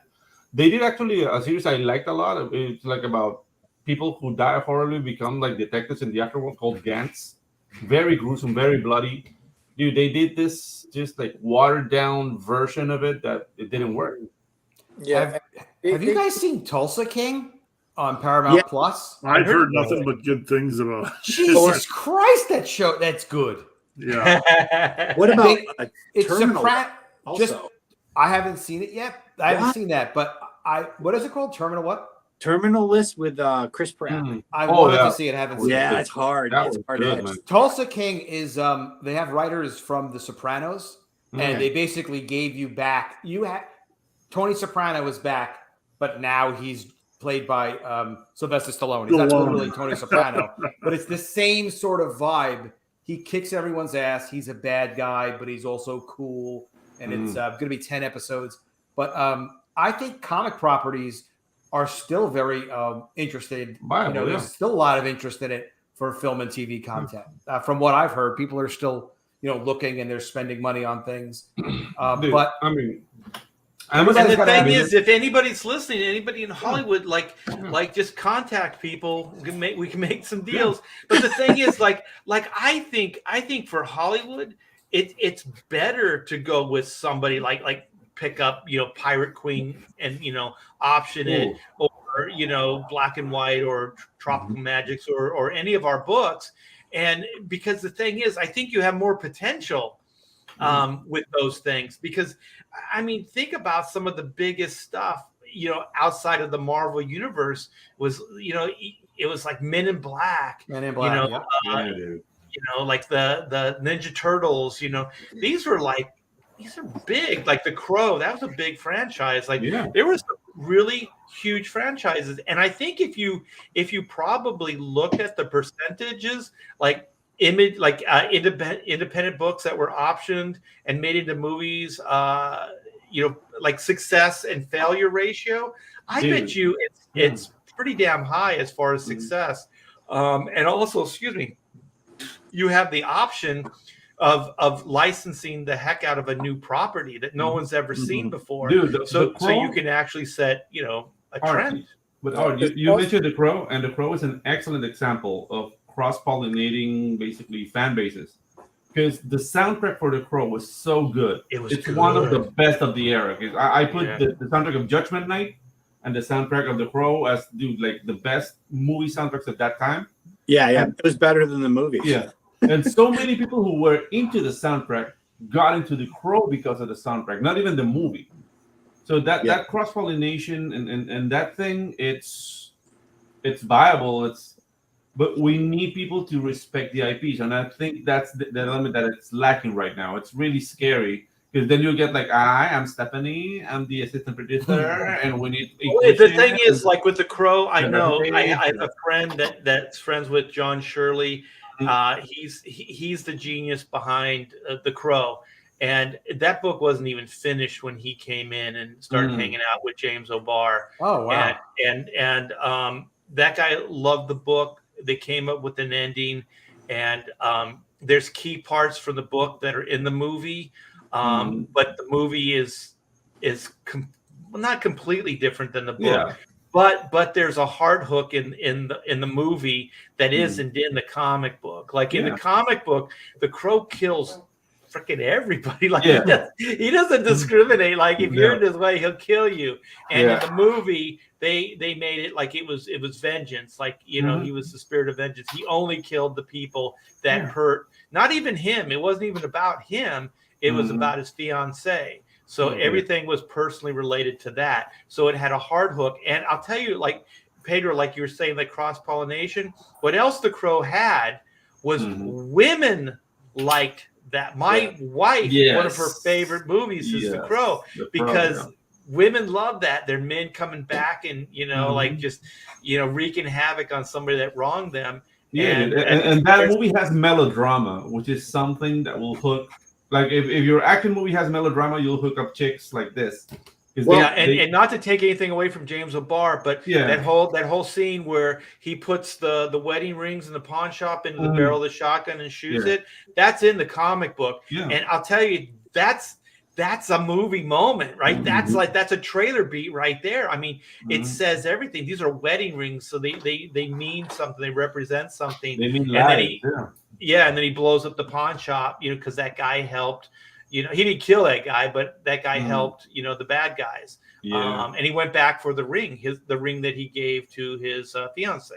And so it has like really, it's got a great hard hook, I guess. It was a really dark movie, but it had a great hard hook to it. And I think that they just knew how to make that movie. I think the sequels and stuff kind of failed, but but you had that, you know what I mean? Like the genius was what's not there in the sequel movies. But the soundtrack though, to have a soundtrack like The Crow is super expensive. So they are literally saying, instead of spending money on special effects in action scenes, we are going to spend it on the soundtrack. So it's just as much of a gamble as having big action scenes. You can't get away with that these days, though, because in those days, music was a part of life, and and today music is disposable. Kids would. But they kind of did it with Guardians, though. I mean, that's the most recent success story. That's what I was going to say. I was going to say I agree with you. They did it, but it's all older material, so it's not like material that was created for the movie. These were licensed songs and stuff like that. But the soundtrack did sell. But then there's stuff like, I mean, if we're going to get into soundtracks, like Wayne's World, they put a Bohemian Rhapsody back on the freaking map, and they made Queen a viable, like they dug their career out of a hole, and freaking they made millions more dollars for Queen than would have ever happened. They made him relevant. They made him relevant. I saw this show. It was really interesting, and they were talking about careers, like careers of just about anything. But they were talking about music and specifically, and they said the reason why like a Beatles is as legendary, and you don't hear about the Kinks or the Who as much, or like some of these other like bands, is because every couple years the Beatles, they do something. You know what I mean? They do something that's big, and then they bring back like the relevancy. Like the Beatles have always been relevant because they do something. Like they did the what was it? What is that Cirque du Soleil thing? They did a Beatles Cirque du Soleil. Oh yeah. Most recently, they did like kind of that documentary for Disney Plus, and so they're constantly doing stuff, and they're getting in front of people's eyes. So this is career management too. And the bands that really haven't been relevant and don't have much of a career are bands that didn't do that. So case in point, Queen was dead in the States. Bohemian Rhapsody is featured in Wayne's World. And then all of a sudden, they're touring the States again. The Who did the same with CSI. The Beatles are credited for being that first band, though. They're the genesis of a lot of rock music.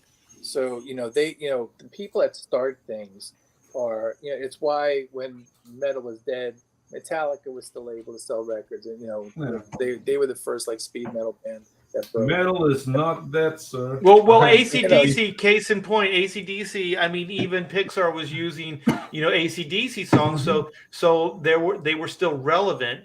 The idea behind it is always relevancy, like keep the stuff going, keep it in front of people, and always make it relevant. I know this is a little aside, but I just wanted to throw that out there just for career management. And these IPs, like the two examples that you used, the Kinks and the Who. I literally just today played the Kinks' greatest hits and 2 separate Who albums. Nice. they're great. I love The them. Kinks library is That's freaking fantastic. phenomenal. And just I love music. Like just another aside to the aside, the Kinks. The only reason they weren't bigger is because there was their trip to the States. They had like a hit or something, like 2 hits or whatever, it was postponed. Like something happened and they couldn't get to the States. So they never got to tour to back that. So if you could imagine the Beatles have I Want to Hold Your Hand, right? Yeah. But they weren't able to come to the States when it was relevant, when it was happening. And then they came out like a year later, and the song's already forgotten, whatever. Yeah. And so that's kind of what happened to them. Super important band. Like even the very first Who song is what Can't Explain.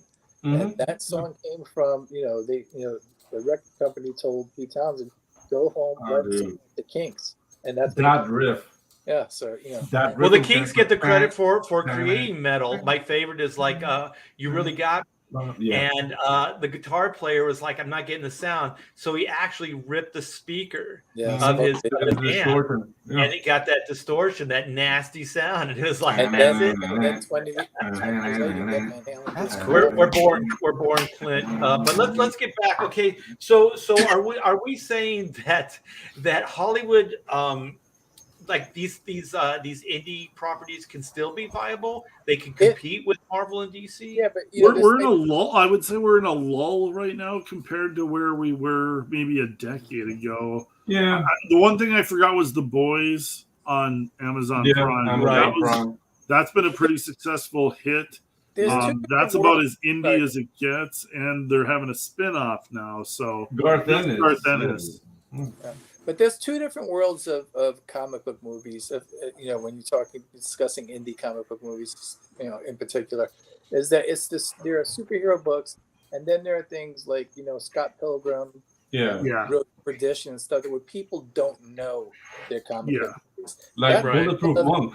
Bulletproof Monk was inspired in the comic book. Right. There's a lot of properties that do get made and do fairly well. They're not mega hits, but they're they do okay. And people just don't realize they are comic book properties. I think those type of things are always viable, regardless of the market, because the general public doesn't know, where it came from. Men in Black was like a really, that wasn't even a successful indie book. No. It was awful looking. Yep. Trash. The comic was awful. It translated great into movie. So wasn't it a Malibu book, and then Marvel, when they acquired Malibu?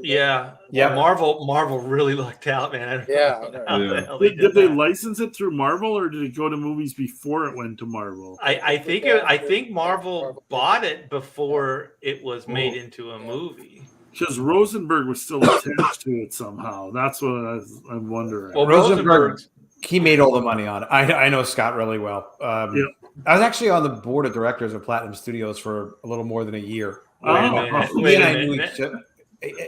How did that go? Because Platinum was that was the biggest. Hey! I learned a lot. It was interesting. Take that back. I worked for Platinum. I mean, that's when I got to draw Kiss art. So there you go. Oh, okay, yeah, because they were doing the licensed Kiss comics. Those music, it made money. But he made money on Men in Black, and unfortunately, Lowell Cunningham probably did not make anything, or a fraction of anything on that. But Scott wasn't like a producer on Men in Black. It's not like he didn't make millions on millions or anything like that. But he got his name next to Steven Spielberg or something because Amblin was a producer on it. But that deal was, he spent like 10 years trying to get that done, though. I think spent a long time trying to get them to pick up Men in Black, and he was lucky that they did. And it was Will Smith's first really big movie too. He was great. Yeah, it was a breakout as a movie. It was a good terrific in it. concept, but like, yeah, that would have never happened if he hadn't put in all the legwork. As like, he deserved the producer credits, because like that wouldn't have gotten made if it wasn't for him, really. Yeah, Scott is the hustler, and there have been times, man, that I wanted to sign Scott, contracts, but I just didn't want to bleed for him. You know what I mean? He acquired some of my stuff from back in the day, and the timing was right for me to do that at the time. He was, a better partner than. Does he still own it? He does, but it was my deal. It was something I wanted to just kind of. It was kind of transitioning from another business partner to him as a partner. Plus, I got exposed to a lot of stuff I otherwise wouldn't have, been familiar with more of the industry. But he is still, out there with properties, and he actually owns a lot of Rob Liefeld's properties. He owns a lot of those Image guys. Like he, if you look at the platinum roster of titles that they have all kinds of Top Cow, titles. They have Extreme Studios titles. I think he only has Rob Liefeld's stuff that when he he financed Rob Liefeld's separate imprint. I'm forgetting the name now. I think it was Extreme. He may have financed Extreme Studios. Extreme Studios, or it was like the company after that. Awesome. But he doesn't have Entertainment was the other one. Awesome. I think he financed Awesome. Oh, is it Maximum Press? Oh, crazy. I think the Awesome was the one though. Yeah. Maximum was kind of like he was still at Image, and I think that was kind of more the adult kind of line or whatever it was. But yeah. And then those three guys ended up splitting the Extreme library, right? Kind of equal. Yeah. I guess that was just a few years ago. I somehow got shared up. And Rob lost young blood out of the deal. Yeah. He never had. I mean, he never. The thing is like if you're gonna take like funding from somebody, that's the thing with taking on investors. And I did a deal with investors in the mid '90s for one comic book imprint. Pop Comics were doing like biography comics, and it's just like I don't know. It's very hard to deal with investors because they obviously want to control a lot. Oh, Matt Yackey. Yackey in the house. But Rob had a year or whatever the term was to pay back, and he didn't. And so he lost that stuff. And everyone gets mad that other people have it, but he lost it legitimately. Business is tough. It's really tough, and creators should always be respected. In France, they have something called droit moral, I believe it's called. And, you have respect for the creator's original vision, even if you own the content. If you have a work for hire deal, but the droit moral clause says that you have to respect the creator's original vision for the content. In France, it's really fascinating. You should have things like that. But you just have to go on reputation, and you have to go on not fairness, but like, well, what are they getting out of it? What am I getting out of it? Yeah, exactly. Well, that's why I remember Rosenberg was he really wanted to get Chrono. This was a few years back, and so we had this lunch at San Diego Comic-Con, and we're hanging out, and so this was going to be like our final, like, we're going to close the deal kind of thing. And so then I said in perpetuity, and I can't give ownership. I mean, is there any way around these things? And then he's like no. And then I was like, well, I like you, and I think it'd be a good fit, but I don't see it working. And then he goes, don't worry about it. He goes, I already have a time travel like concept just like yours. And he goes, to be honest, I didn't really need it to begin with. It was like being like it was like a breakup. Like, that's not nice.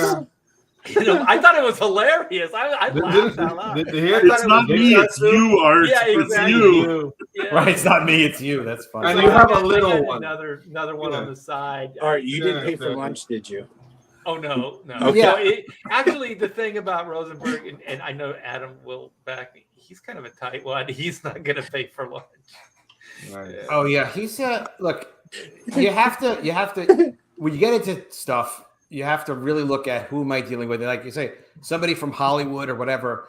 There are producers out there. There's somebody that's working with Everett Hartsoe a lot. His name pops up.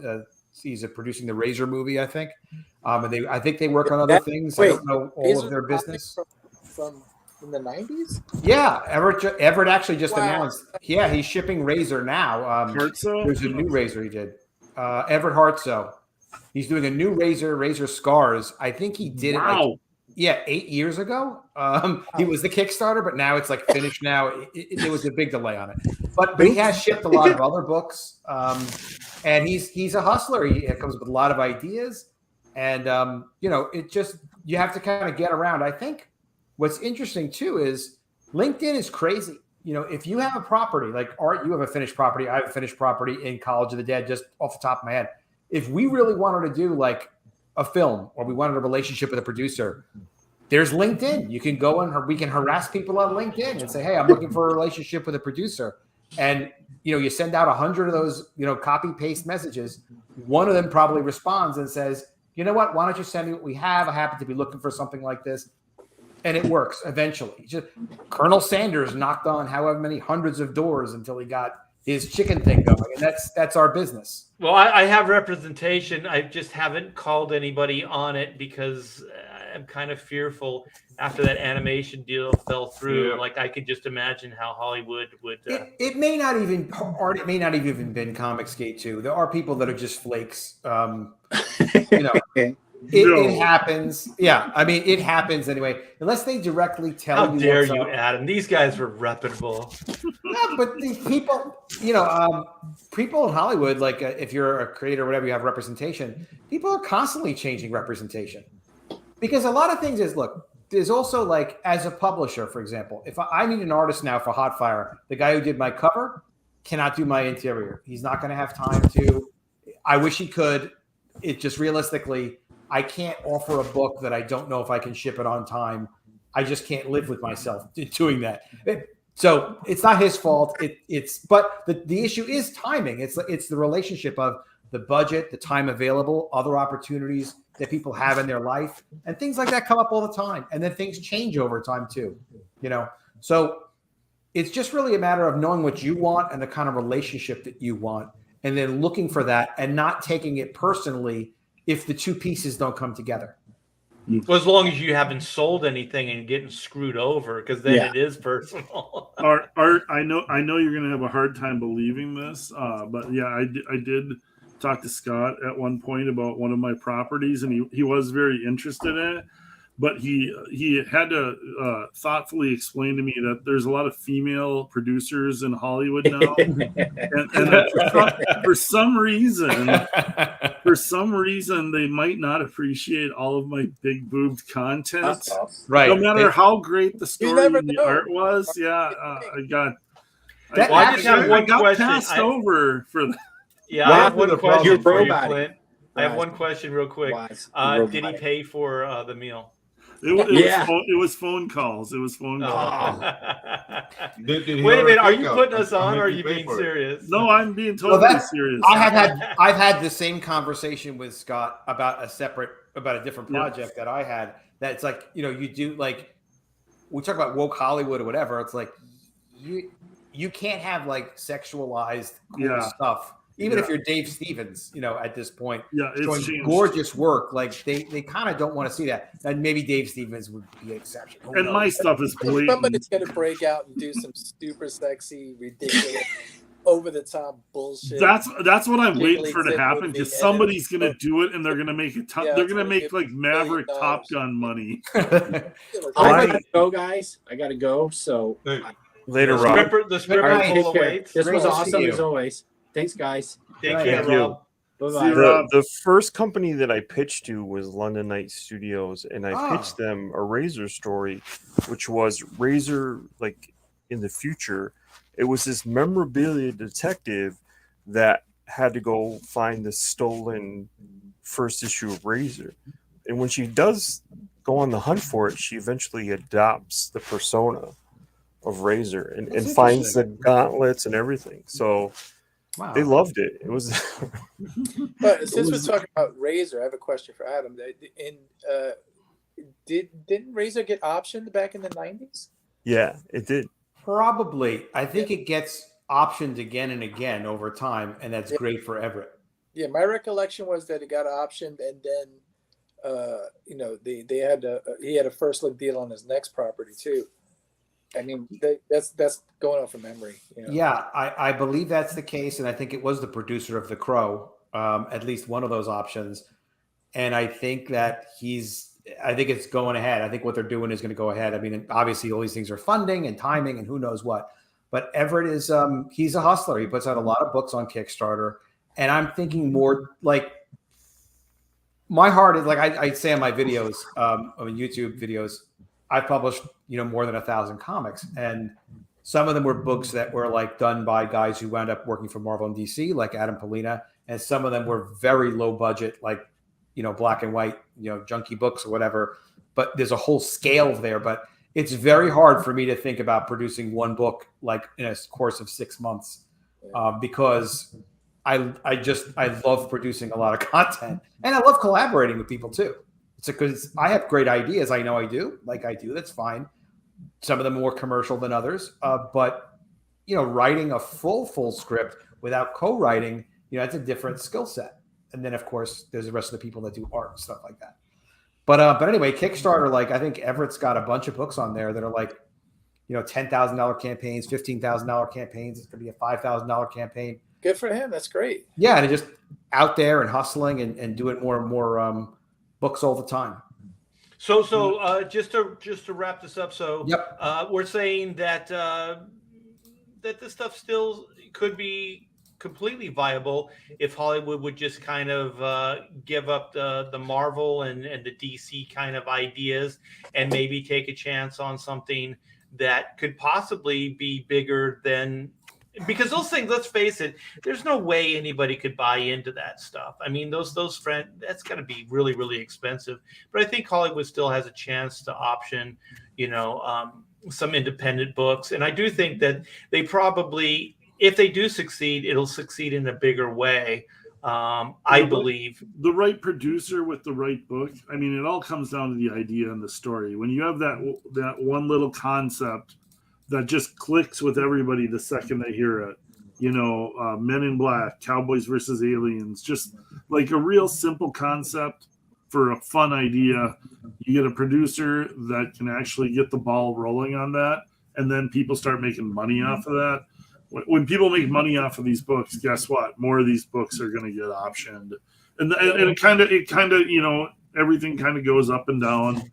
Everything kind of is cyclical. So we might be in a little bit of a low spot here, but Hollywood is always starving for ideas. Are we even in a low spot? Because look at the Boys, and now they have a spinoff. Yeah, and, exactly. A lot of independent stuff is being bought. I think our biggest issue, just straight talk, our biggest issue is, you have to look at what are they looking for in terms of content. Clint was saying like they don't want big booby girls like in Hollywood. Like, well, if they don't, you can't sell that. So it doesn't matter how even good the book is if they're just going to deny the content straight up. But our thing is we have to look at what people are buying. You can easily go on Hollywood Reporter and look at all these independent projects. A lot of them mention comics. Look at the content that people are buying and people get excited about. Cocaine Bear is a great high concept. I jokingly said last week, how about Cocaine Shark? Someone could make Cocaine Shark, as a break-even black and white independent comic or something. And some film producer could say, I'll spend $5 million on that because I know just on the title I can make $20 million on something like that if they're in place for that. So don't I would not tell anyone to be discouraged. But what I would tell people, and this is straight talk, is this. Go look up Dan Harmon's Story Circle. Why? Because it's a simplified version of the hero's journey. And it helps us as writers think about making sure we're telling a complete story. So not that they're going to take our stuff word for word, but take a look at The Crow. All the ideas were really there in place, and the story was developed. It wasn't just about some guy that dies and comes back to life. Yeah. The supporting characters were there, and the basic structure was there. We need that in addition to a good high concept. So if you look at the Story Circle, it helps us with writing to understand, like, here's the basics of what the character's arc thing is actually and what they should go through so that you've got the elements of a real story. My favorite one is it's a comic strip, but it's Charles Addams, the Addams Family. that wasn't even really fully realized. He didn't even really have names for those characters. All that stuff was created for the TV show. It's pretty amazing. And my favorite thing is, I'm a big Charles Addams fan, but like that first Sonnenfeld movie that he did way back when, there's actually just like stuff right from the comic strip, like the opening number where they're pouring the hot oil on the carolers on Christmas, and then the Uncle Knick-Knack's wardrobe scene, and just those things. Those are right from the comic strip, and it's pretty amazing that Charles Addams they were reoccurring characters, but I don't even know if they were really they used names and stuff in the comic strip. And the thing is, they just kind of became characters without real stories. Like, you just knew that they were a family. They weren't even the Addams family. They just called them the Addams family because that's Charles Addams' last name. So they just call them the Addams family. So I love that story, and how they were able to really, just based on like these comic strips, like, one, and they weren't even multiple panels. Like, he just drew one image. Like in the day. Like Charles Addams stuff is just, it's one image. It's not like a series of images. And it's amazing how much of the concept was there in just these images with like a caption, underneath. And that stuff inspires me. But the thing is, like, for me, just personally, if a Hollywood deal or something outside of what I'm doing happens, it happens. I'm not going to pursue it anymore. There was a time where I really was kind of like, I was done with comic books. I was looking for another venue, and so I worked kind of. I developed. I pitched. I worked in animation for 2 years, and then I came back to comics. And it's a lot of heartbreak. It's a lot of work that really doesn't pay off. And so for me, I think I'd rather just put all my energy and time and love into, my comic book IP. And if something happens beyond that, it happens beyond that. I'm really not going to pursue it anymore. And once again, just the CG thing. If somebody pursues us, then they should already know the game. You know what I mean? They should already know that there may be some I don't know, baggage. There might be fire. There might be some fire attached. But hey, go ahead. What? There can't be all, like, too many of the companies sort of think the same way and have been doing some of the similar things. And I'm thinking there's got to be one guy out there with the knowledge and the connections and the cachet that would say, you know what, these guys, they could do more if they had a little direction or a little help or a little this, a little that. And that's I completely agree. I think if there's an entrepreneur out there, there's a business person, there's a lot of room here. What is it? See a need, fill a need. That's kind of the business thing. So there's a lot of needs that could be filled right now, and there's money to be made. And some of these campaigns would give up the cash to have some help, and also just so they could get things done quicker. So then they could probably make more money as well, because they could get the stuff out faster and all those things. So that people can, marketing and distribution, stuff like that. And so, guys like you can stay home and draw and make the, make the donuts. Make the book happen. Yeah. And it really, it's pretty interesting. And I said for a long time, because like Hatch Studios, we were just kind of, for 2 years, I financed all of it out of my own pocket. And we were just creating IPs. And I just thought, like, I'm just going to just invest back into my own thing. I'm going to create this stuff, and I'm just going to try to move things forward like that. And then what I started realizing is, once my money started getting tighter and tighter, that the real important thing is money, is capital. So if you could get somebody in there that understands finance or could finance some of these projects, that would be great. And so then, years later, we have now Indiegogo, we have Comicsgate. And so the way I look at it is like we have producers, we have people that believe in these projects and invest in the projects, so then we can manifest them, we can create them. But at the same time, there's a lot of things that we're still doing, and now, I mean, Clint and I talk about it a lot. It's just promotion, and I think you brought it up too on this stream, Adam. It's just like, that's almost the most important thing. It's just promoting these properties and trying to tap into other areas. So instead of maybe bringing a publisher in, trying to tap into a fan base or an entity that we can go over, make a mark and then bring that over into what we're doing. What is the guy who Todd will know this, Remark?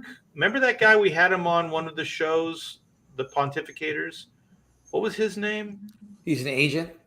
No, he's a creator. He does a lot of indie projects. He's got that cat with the football head shape. He does Indy Comics. What's his name? Catsard?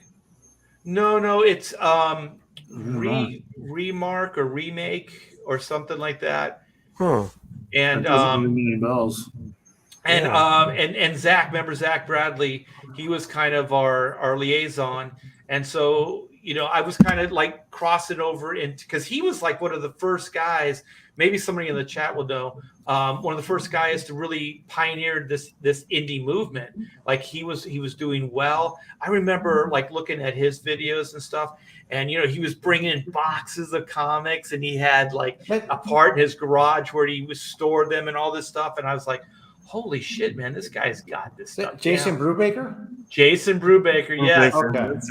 Yes. And so then I became Jason's friend, and Jason didn't care about Comicsgate. So I would go on Jason's show, his YouTube. Oh, very cool. And then he came on Pontificators one time, and we were just talking indie comics and stuff. And so this is like what we need to do. So there's Comicsgate, but there's also things that we can do, outside of that, and then try to bring that audience in. And then what was that guy's name too, Todd? Do you remember that he had motion comics, or he actually had a viable, I forgot about this, motion comic thing? Do you remember that? Bean Studios was doing name. Motion comics for a little bit there for half a second. Yeah, we had him on the show, and we kind of connected, and then I started trying to network with him, and I think he started figuring out like, oh, Comicsgate. What's this all about? Yeah. But that Motion comics, there must have not been any money in that, because that came and went about as fast as it possible. No, this wasn't like that kind of weird. Mark Wade did that Motion comics thing at Boom for a little bit, and no. This was like different? Just a few years ago. Like this was some kind of like hybrid where it was kind of like what Comixology does, but it was more interactive. Yeah, I remember. You remember this guy, Todd? Come on, Todd, you got a good memory. No, I don't remember him. But I do remember when I first saw a motion comic, and I was like, who is this for? Because it's not a comic book and it's not animated. It's like bad animation. Yeah. It's the worst. It's the worst part of both. It's like comics done bad and animation done bad. No, this was really well done. It reminded me of Clutch Cargo. Like when I started seeing it like come out, remember that like 70s animated series called Clutch Cargo, which was like cut out of a drawing, and they'll put like human lips on it. Yeah, it was like the Marvel stuff. Remember the Captain America and all that stuff in the it reminded me of that. But those were actually kind of fun. But I mean, but the reason the comic book works is that it's not that everything is there and spoon fed to you. The comic book works because the image lives in your mind. It's a suggestion for what you should imagine. Yeah. Bob says made fair. What is that? Made fire. Made fire. I'm going to type that in and see if it's that guy. Bob's got a good memory. Is this the thing where you get the reprinted comics and you get the record that you could play? No. And when you hear the chime, you turn the page. I had the Captain America Falcon one versus Baron Zemo. Oh, look at that! Wait, there we hold go. on. Nice. Hold on. Look at this. Look at this. Oh. I had that too. Is What were they called? Power Is that Records or Man something? Wolf right? or who is that? What? Is that Man Wolf? Or Yeah, nice. these are great. JJ Jamison. Yeah, these are fantastic. You play. It comes with a 45 record in there. Yep. Nice. And the record is basically it's the comic book done. Does the narration.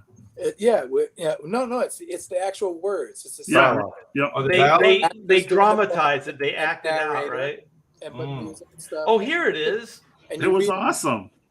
Yeah, it's the actual comic book that you listen to it and read along as you listen to basically a radio play. Yep. That's cool. I've got one. I've got my Spider-Man one somewhere. Dude, You Or guys no, gotta I check have this out. Captain America. They were I feel cheated, man. Like all I got was Disney books, like that. Oh, With the this is record. what Bob's This is talking it right about. here. So it's Oh. a site. They Mhm. have The Walking Dead on here. Of course. Bitch Planet. The Oh, Archie okay. books are in here. I guess there's some DC stuff now too.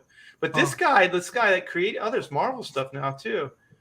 He was on our show, and this guy, he was so professional.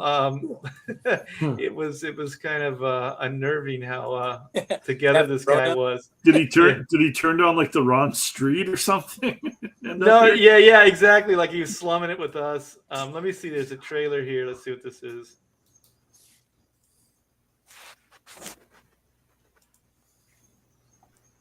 Can you?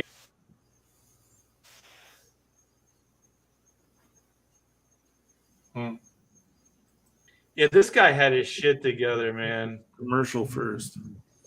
Yep. Looks like he raised money. Let's have a look. Let's Yeah. look ahead. I think it went okay for him. Oh, okay. But Here. see how it's done? Yeah.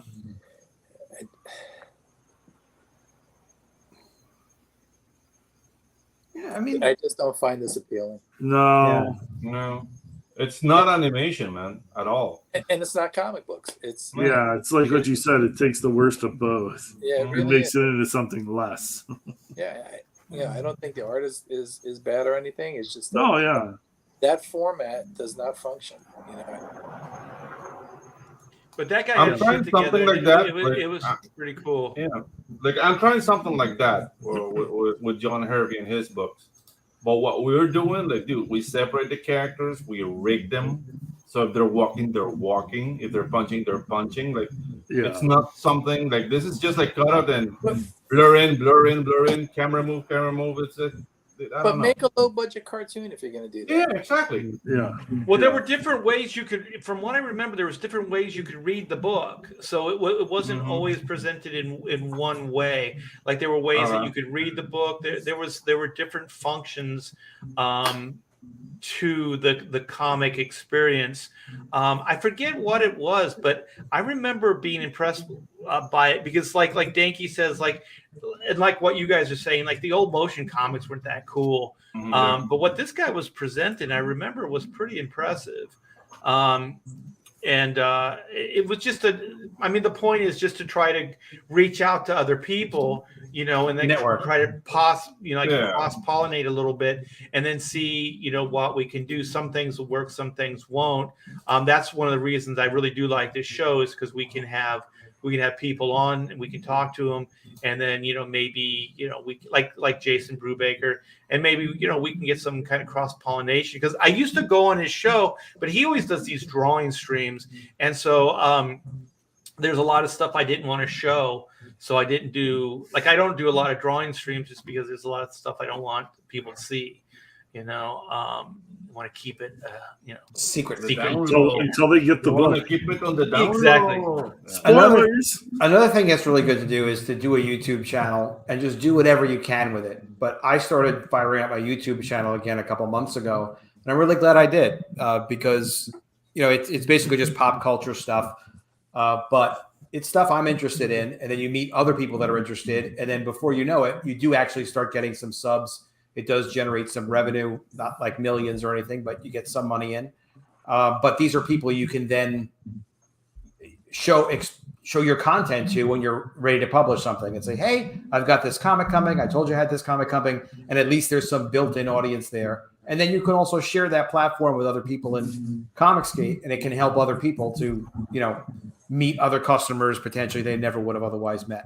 Right. And actually, your YouTube channel is man, the stuff you're doing right now, Adam, is fantastic. Like, I think sometimes it takes a little bit of time to find your niche. You know, that's the toughest part about like what we do, because we're all artists, right? So we're just like, that's always how we've identified as like, oh, well, I'm just a behind the scenes guy. You know, I finish my artwork, I mail it off, and then somebody prints it. But now it's kind of like you have to like be kind of a personality. You gotta, you know, get in front of people. You have to be interesting, entertaining, and then, you know, if that works, then maybe you can sell a book or two.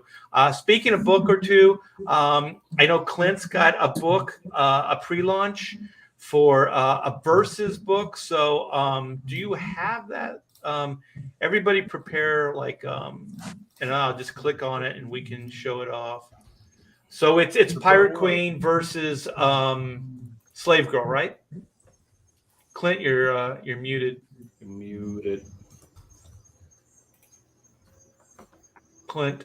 Yeah, sorry. It took me a second to get there with my fat fingers. Oh, no problem. But yeah, just shared it there. Pirate Queen versus Slave Girl. This is actually the fourth book in the Pirate Queen saga. There's Pirate Queen Book 1, Pirate Queen Book 2, and Slave Girl Book 1, which you can still purchase on Indiegogo. Slave Girl is in demand right now. And this will be the fourth book, facing off the two hottest babes in the galaxy for the survival of us all. So, I mean, if you want to survive, you have to put your hands around one of these big jugged girls to save the universe for us. And the whole thing.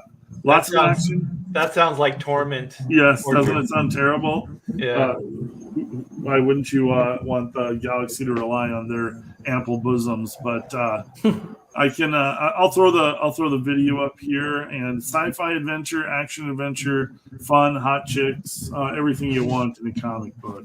When are you thinking of launching?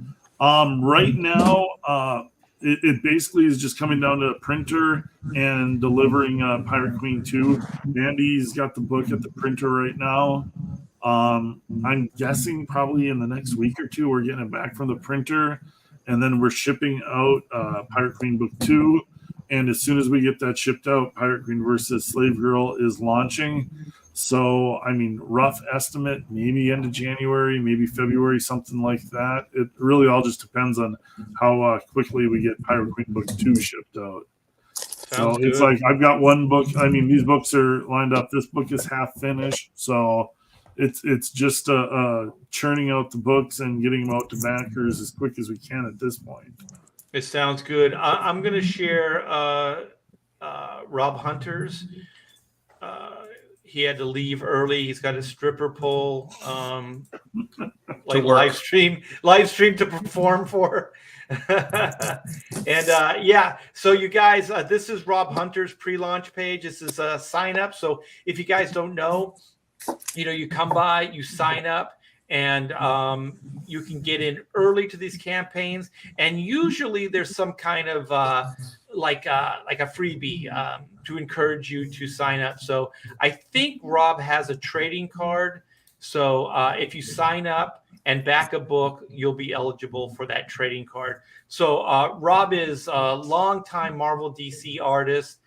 He's got this really killer campaign, and he's a good guy. And he just now kind of joined the CG ranks. So so we should bring him in and treat them right. So you guys come by. All you have to do is sign up, give your email, and you'll be eligible for that trading card. And that link is in the description, as is Clint's Pirate Queen versus Slave Girl. That link, and also Slave Girl link, is in the description. So now the WAS, Chris, what do you got? Penelope Powerhouse. Yeah. That's Hell to the yeah. I mean, we're gonna. I was thinking about going before the holidays, and it just seemed like a bad idea. So we're gonna hold off until we skirt through that. And, Are you gonna make me find your? Do you have it? We don't have Bob here to do it for you. I know Bob is on the ball. Well, Bob even helped us in the chat there. That was awesome, Bob. Thank you. Go wake him up. Go wake him up. I hope he's feeling better. Let me see. I'm not sure I'm going to be able to play the video because I'm not sure about the sound. That's the worst part about the way I have to do it. Because if you did it, I don't think there'd be a problem. But I'll try it. So this is Penelope Powerhouse, pure outrageous gag humor with fantastic artwork and great concept. It might not be for the faint. It's really not that bad. It's not that bad. Listen, it's not for the bitchy people. But F the shitty. It'll be fine. I love it though, dude. I think it's great. Once. So yeah, you guys, Penelope Powerhouse is fans of Far Side, South Park, Douglas, Adam Archer, Rick and Morty, over 50 pages of very clever off-color humor woven through an extremely well-structured story. No nudity, no nudity, no sexual content. What? That's not true. That's just true. Just There's crazy. no nudity, no sex. It's insinuated, but it's not I there. can just tell a joke and make you think it's there. Dude, in the video, like she says, you just banged my teacher. Yeah, but I didn't show anything. Yeah. It's just the guy laying on the couch. Just Yeah. Let me see if this. Will you be witness of a coitus interruptus? I say nay. He has to share audio. If you're gonna... Yeah, I have to share audio, man.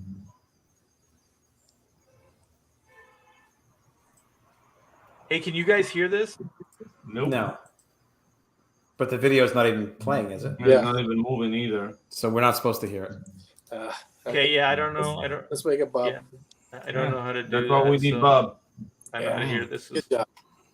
Yeah. That's why we need It Bob. looked great, I knew it Chris. wasn't It gonna looked work. awesome. It looks awesome, Chris. Yeah, it looks great. And Chris, Yeah, if you can find the tab, you can play it. Yeah. Yeah. No, Hey, I can't Chris, because all you have to do is get your Chris. Are you listening? I'm on an iPad. Chris, all you have to do is get it, open a tab to your site, and then just hit present on No, your. I don't have the present button on an iPad. You don't see that. Oh, you don't have it. Okay, all right. Yeah. Well, let's see if Pedro is ready. I'm ready. Did you do your homework, Pedro? Yes. So now I have a. Oh, Pedro. Can you hear this?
Fantastic. That's fantastic. Nice. So you guys go sign up for Tropical Magics today.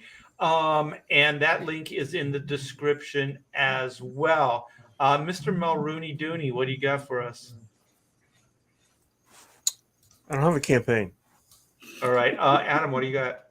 I'm Oh working no! on Wait, my I do have YouTube something channel. for you. Wait. Wait, There's there's this more. book. Look, I want to talk about this one book that came out. I knew you'd have something. I just doing it to fuck you. This one Go book I ahead, wanna talk Todd. about. All right, it's called "The Kings of Nowhere." fantastic. The whole book looks amazing. It's by a young artist from Canada. It's a dark horse, and they've really kind of done a few books differently in the last month or two, where they're using the European sort of format, where you're getting a big like they publish Black Sad here in the United States, and it's bigger, but it's also thicker. You get 60 to 80 pages. Well, it depending looks on like the book. those Backsad or Black Sad books. Those things are well done. Yes. Beautiful looking So book. this book came out this Wednesday, and it looks amazing. I don't know that it's bigger because I didn't see it. I haven't held it. I saw it like previewed online somewhere, and the coloring's fantastic. The art is really great, and it's a duo, like somebody who wrote, drew, and colored the story. Okay, enough stuff. of Todd. Enough of Todd.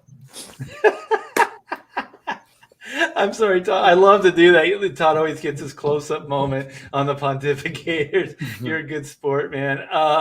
So yeah. What do you have by Adam Post? Adam Post is working on AdamPostSpeaks.com, the YouTube channel.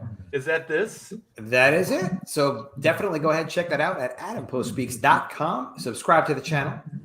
Click the bell for notifications. Give me a thumbs up. Look at those freaking numbers, man. You are killing it, brother.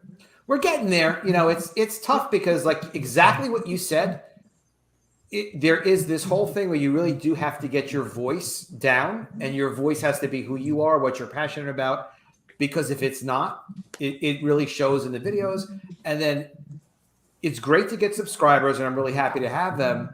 At the same time, you have to really make sure that what you're doing is something that they want. If not, some people will watch always, but the channel won't grow if you're not getting YouTube really helps you when they see you're serious. Like you've done a video a day, let's say for 2 months in a row, they will start to help get your video out to people, but only to the extent that you get a good click-through rate or reasonable click-through rate on what you're actually doing. So that's to say that I've had some videos that have done better than others, like some that do 10,000 views, some that do 1,000 views, and sometimes I know, and sometimes I don't know what's going to work. So, well, I think one of the things you're doing right, which I wish I had more time to do, is actually, I mean, these are edited videos. These are pre-recorded videos. So you always do better on YouTube with those type of videos rather than live stream. Yeah, than live streams. Yeah, definitely. But they're not as much fun. Yeah, I love live streams, and I have to get back to it. Tonight's the first time I've done a live stream like wirelessly for a long time. Since last week on the Pontificators. Well, it wasn't wireless, but thanks to you guys, I'm like, all right, let me test the tech and see if it works. So yeah, subscribe to the channel. I appreciate that. I'm going to be looking for artists very soon. Pedro, I'm going to contact first. True story. And then a lot of other people after that. And I do have a website where people can apply because it's just very uniform and easy for me to be able to process people's information. And that's comicswelove.com. And it's just a Google form. And I ask questions. Everyone gets the same questions asked, so that I can kind of process applications. And then if it's a good fit, then I'm not wasting anybody's time. We can kind of communicate and see if it's something that, we can work together on. Well, very, very good, man. So go check out Adam Post's YouTube channel. It is very, very good, Adam. I mean, no shit. I go there, I check it out. Very informative. I'm like, I know this guy. Like when somebody does something really good, you're like, I know that guy. You know this guy well. Successful. Yeah, I appreciate you saying that. I need the encouragement. It's a lot of work, but it's worth it. Yeah. So here's this is near and dear to my heart. So this is Black and White Volume 2, Man versus Machine. This is the epic follow-up to the origin saga of Whitney Sung, aka White, and Reed Blackett, aka Black. So we are at 119, 382. So we are a stone's throw away from 120, which would be monumental to get to, which would be absolutely fantastic. So here is the cover that I put together with Stefani Renee, who's going to be coloring the book. I just got some pages back from him the other day. Absolutely fantastic. The guy's nailing it. And Here's a variant by Kenneth Roquefort, CG's own Kenneth Roquefort. And yeah, I just love talking to these guys. It's like, what should I draw on the cover? I go, black and white, destroying robots. What else would you be drawing? And that's all he needs. Yeah, it works every time. So then Joe Bennett says, what do you want on the cover? Black and white, beating the shit out of some robots. Boom. That's great. Boom, there you go. And then then this guy Pedro Eng said, what should I do for this cover? Yeah, I took notes. Yeah, black and white beating the shit out of some robots. Yeah. So this is all good stuff, you guys. The campaign is going strong. If you want, we are reprinting Volume 1 with a new cover. We completely sold out of the original printing, and so you can have access to that. If you've already backed, we have some cool new add-ons. We have the black and white Keshi figures. We have a few more in this limited exclusive, 6 of 20. We still have some of the Inko tees. So, support Hack Shack Studios. That's good ink T-shirts. And we have this cool wraparound black and white T-shirt put together by the great Red Valkyrie. Shay put these together and just hit an absolute Grand Slam home run. So there's all kinds of cool stuff, you guys. Come by, check it out. The link is also in the description. And I appreciate each and every one of you guys. Thank you so much. Thank you for supporting CG. Thank you for supporting all of us on this channel right now. You guys are the best. Let's keep building this community. Let's keep building these books. This is just the tip of the iceberg. There's a ton more books. The tip. That's all you need sometimes is the tip. I want to give a shout out to a guy that was in the chat who's a tremendous sketch card artist, Roy Cover. Oh my God, his sketch, they're exquisite, absolutely exquisite. Oh, is that the guy you were having the love affair with in the chat there? Yeah, a little bit. Why don't you guys get a freaking room, man? That was gross, man. I don't want to see that stuff in my chat. You guys. Keep it in your pants. Anyways, thanks, Adam, for coming on again. It was great being with you guys. You just fit perfectly. I wish Rob Hunter could have stayed a little longer, but he had a date with the poll. He's making cash somewhere. Yeah, he's got to make some money. Expand the market. Great though, doesn't it? What's that? Rob's book looks great. Oh, fantastic! Wow. Yeah. Just a bunch of good stuff on the horizon, you guys. So I'm thinking probably these books the campaigns are gonna start after the new year. So like Clint's book and Chris's book and even Rob's book. When's yours gonna drop? The campaign, Pedro? Oh, January. Because the thing is, I have a huge project coming up in March. So I don't want to delay that because I'm already organized to have at least 40% of the book ready before the campaign starts. Cool. So that's the thing. I want to schedule here, but I'm open to working with people. Because Art can attest to. I try to give quality in a timely manner. Oh shit! You're talking about your work, yeah. Yeah, black and white, high octane. Holy shit, dude! This is fantastic artwork, man. How many pages you guys do together?